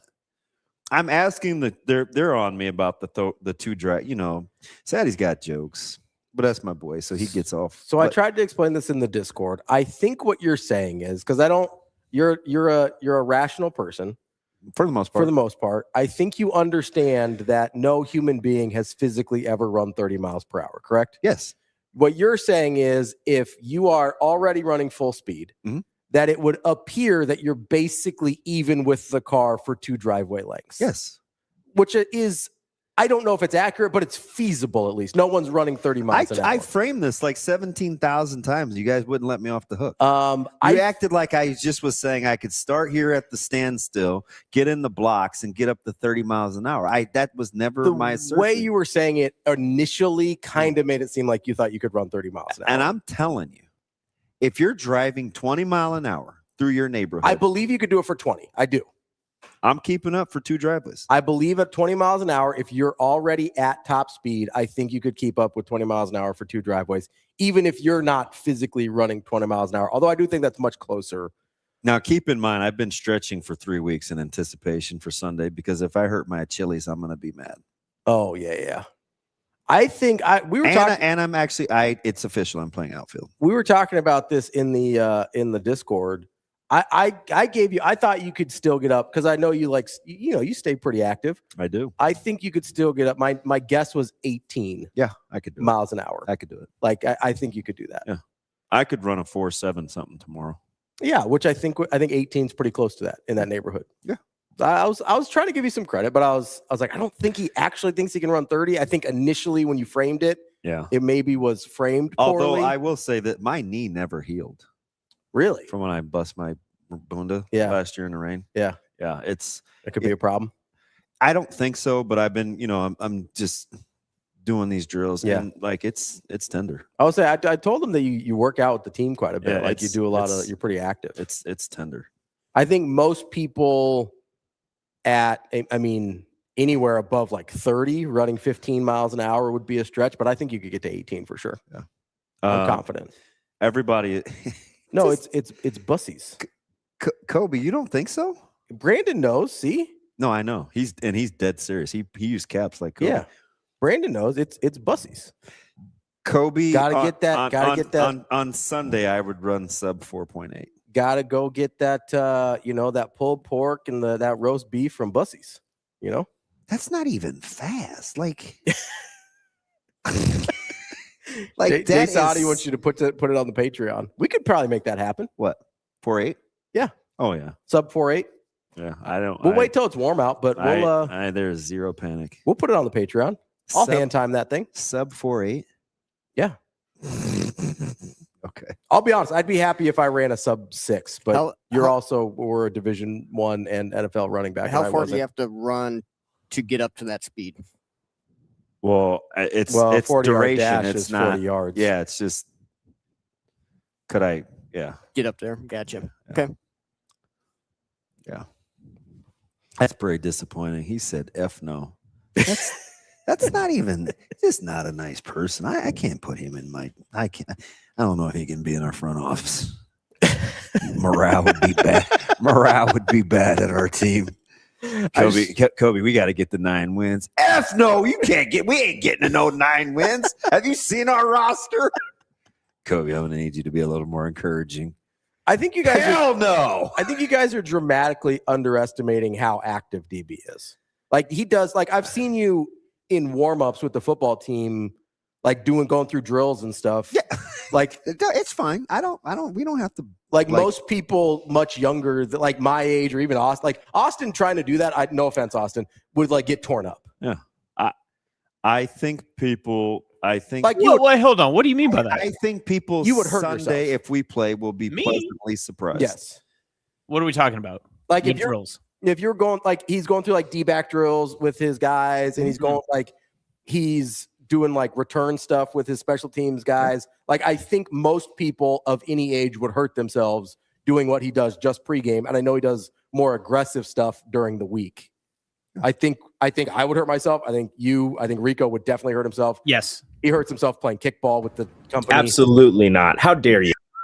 Rico still has a scar from falling at kickball. So Rico like almost tore his Achilles racing children at the College World Series. First off, I didn't almost tear my Achilles. Shot in a button-down shirt. There was nothing that oozed athleticism. I am still an athlete. Watch yourself. I think Rico's a good athlete, but I think he's very injury prone. Like I think his current state of fitness is actually like I think his current state of athleticism outpaces his current state of fitness. So like his body is capable of doing things, but it is not capable of not hurting itself while doing those things. Yeah. Did you weren't at the spring game last year, were you? Not the whatever. Did you see me catch the first punt?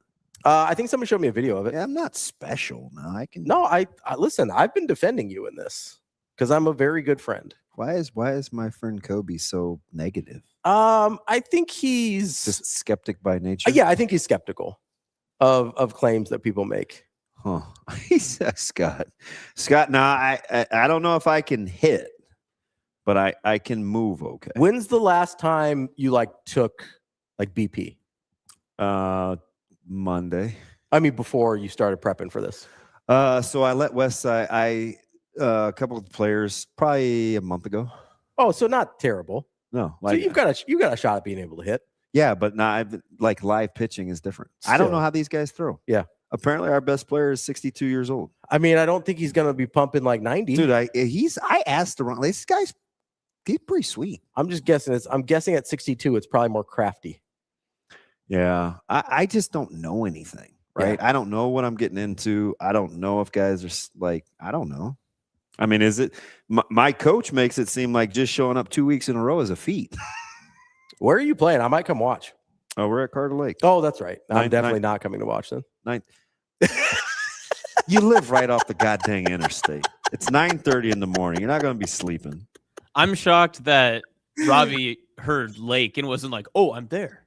Oh my god, let me get my shoes." And undock the thing. That's not where. Yeah, that's not where my boat's docked at. Oh god. What do you? I mean, you're what are we doing? A big docking guy now. Dockers, maybe. Where are we at with our leaderboard at the Masters? Dockers isn't a quality brand. It's fine. Such a snob. Are we really going to argue over this Bu-Cee's, Buc-ees thing? It's Bu-Cee's. No, I know you're being serious. Yeah, no, it's 100%. It's Bu-Cee's. I don't know why we always say Buck. I don't know why. I don't know. I think I mean, listen, I have spent a lot of time in Texas with my sister. I've been there. It's Buc-ee's. What is it? Sasha just flipped me off. I don't know what. Out of the people here, you would know. I have spent the most time in Texas. You had to have checked the whole group chat and seen that you were pissing me off. I haven't seen the group chat yet. Ridiculous. I'm sorry if you want to purposely Google it. If you want to purposely mispronounce it, that's fine. Google it. But we'll talk after the show. How about his it's so condescending. Are you using the same Google that Tater was to figure out that nobody at Nebraska runs a 4.4, or what are we doing here? Oh god. Because he said quick search, Ja'Cory Barney runs like a 4.6, so allegedly. We're deteriorating rapidly. Yeah, it looked like certainly Jamal Rule didn't top a 4.65 on that 75-yard run. That's definitely what happened. You can feel the tension in the air. It's thicker than Wicks. I pissed down my leg. That's actually funny. Thicker broke than the Wicks. other one. I pissed down my leg and I injured the other one. So do you guys, Burns is cooking. Do you see Koepka's now 1 under with Spieth? Is he? Yeah. Yeah, a lot of my guys aren't doing good. I need that to be the case. I've got Day and Scheffler doing well, but I think everybody else is over par, which I'm not a fan of. You're not okay? Yeah, I am not. I played in an adult league back in the day, an adult baseball league. That looks really good. Several years ago. It was fun. Yeah. My timing on hitting was very bad, but I could still pitch. Scott, I need for you to tell me just how difficult this league is. That's all. It's like over a certain age, right? Like it's a adult league. Yeah, it's 50 and over. Okay, yeah. You can just call it a senior league if you want. I wouldn't go that far. Well, that's what they call it, the senior tour in golf. Good Lord. You're old as hell.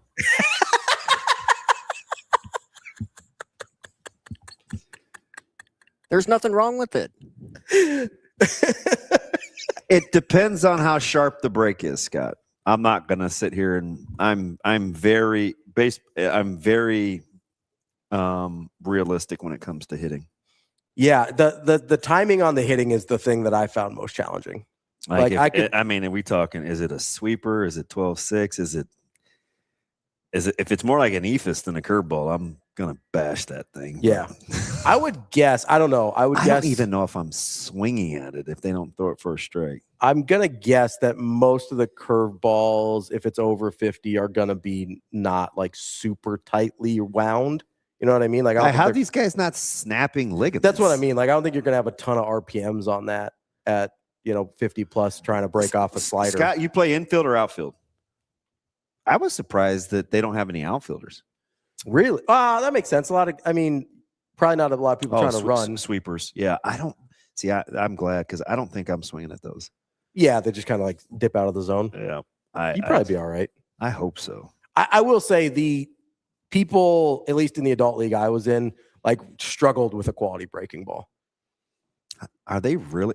I'd be impressed if people are throwing in them. Yeah, I don't know. I'm really, I mean that I might go just because I'm really curious to see what the pitching looks like at 50 plus. Like I'm very curious about that. I haven't even decided if I'm wearing a hat yet. There was a guy. This dude said you're old as hell. Like I think you have Tourette's. You just I did stop myself from a joke that I laughed at myself. If you want to hear it, I'll share. Yeah, I do want to hear it. So Damon had said, "Well, I've been, working on my swing or whatever," and I turned on my mic and I turned it off before I said, "Oh, I didn't know you were a swinger, Damon." Aren't you proud of me for not saying that? No, but you really did though. But I didn't. That's because I to be fair, I didn't say it. Yeah. I didn't say it. They're still on this Buc-ees thing. Yeah, no, I mean it's fine. Like if you haven't been to Texas, that's fine. I understand. I've spent a lot of time down there. It's he says I gotta wear a hat. All the locals are pronounce it Buc-ees. This hat thing is gonna keep me at home.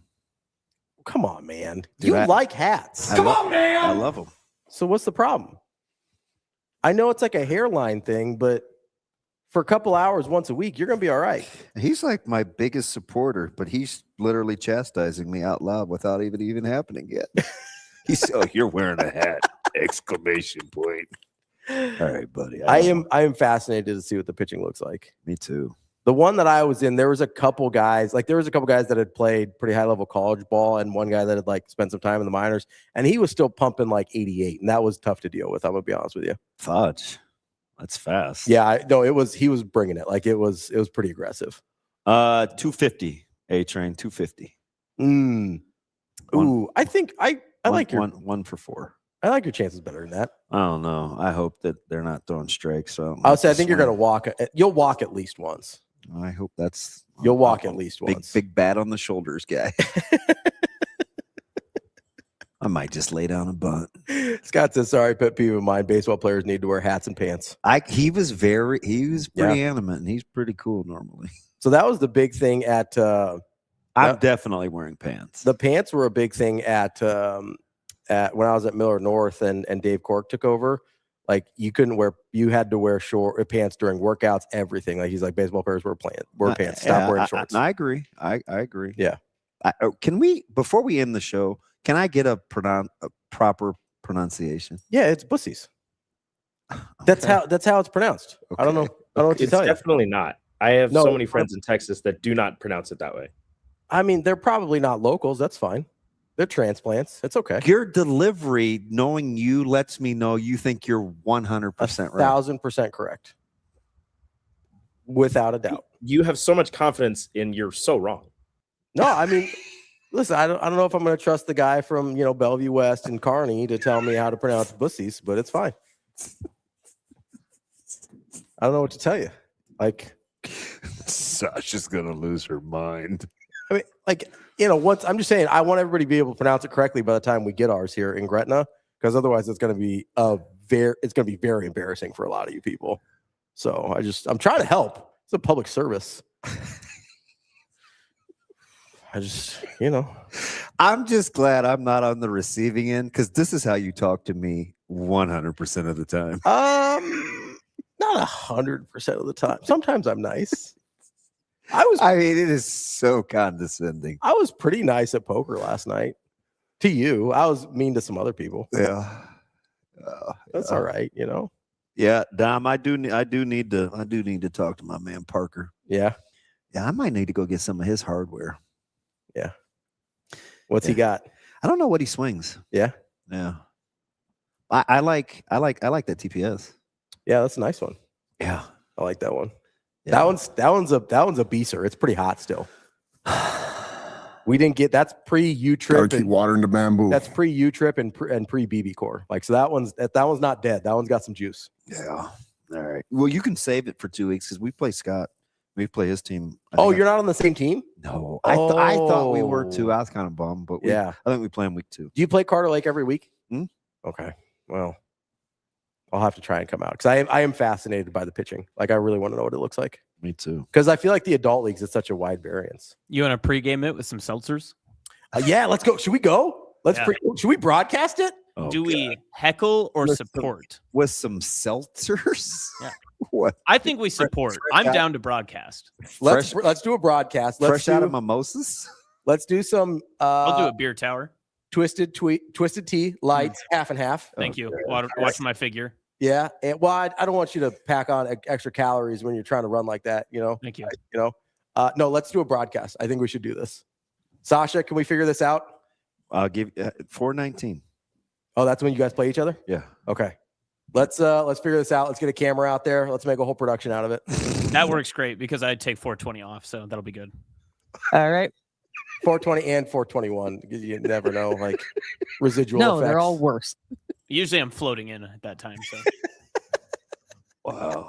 This is. Oh, we should distribute it directly to the Patreon. That should be a fun little gift for them. Broadcast of DB's baseball game. No, not saying anything one way or another. I think it'll be great. You know what? I'll take it. The goal is to hit 250. Was that Avery? I think you'll do better than that. I think you'll be at least 280. All right. For the season. I'll take it. I think you'll be good. And you'll have an on-base percentage north of 350. You're going to get some walks. Will balls be bouncing off my head? Sasha, I'm sorry. I am pronouncing it correctly. Also, it's fine. You don't think I Shane, can hit the music? You don't think I can rally the troops and go rogue on this thing? Because I will. By the way, just for clarification, ask Wednesday is February 18th. Why do we go back to Ask Wednesday? Because Austin's got problems. You guys want to get to our guest here, Gary Java? Sure. You know, like, why is this a rip on me? What did I do? Shane, I'm just sitting here. It's 10:10. I've been waiting 10 minutes to hit the music. Go for it, bud. Go for it. That's the show for today. Everybody gets it today. If you want to head out, equal opportunity offenders. If you're trying to watch the Masters, make sure you head out there. Hurrdat Sports Bar and Grill. They've got coverage. They got specials for the Masters, both food and drinks. Make sure you check it out. And make sure you check out the latest Patreon episode as well. Got a little film breakdown. We'll tweet that out later today also. But it is live as of yesterday. So that's DB. I'm Ravi Lulla. We will be back on Monday and teach all your friends how to pronounce Bucee correctly. That's all. We'll be back on Monday. Child.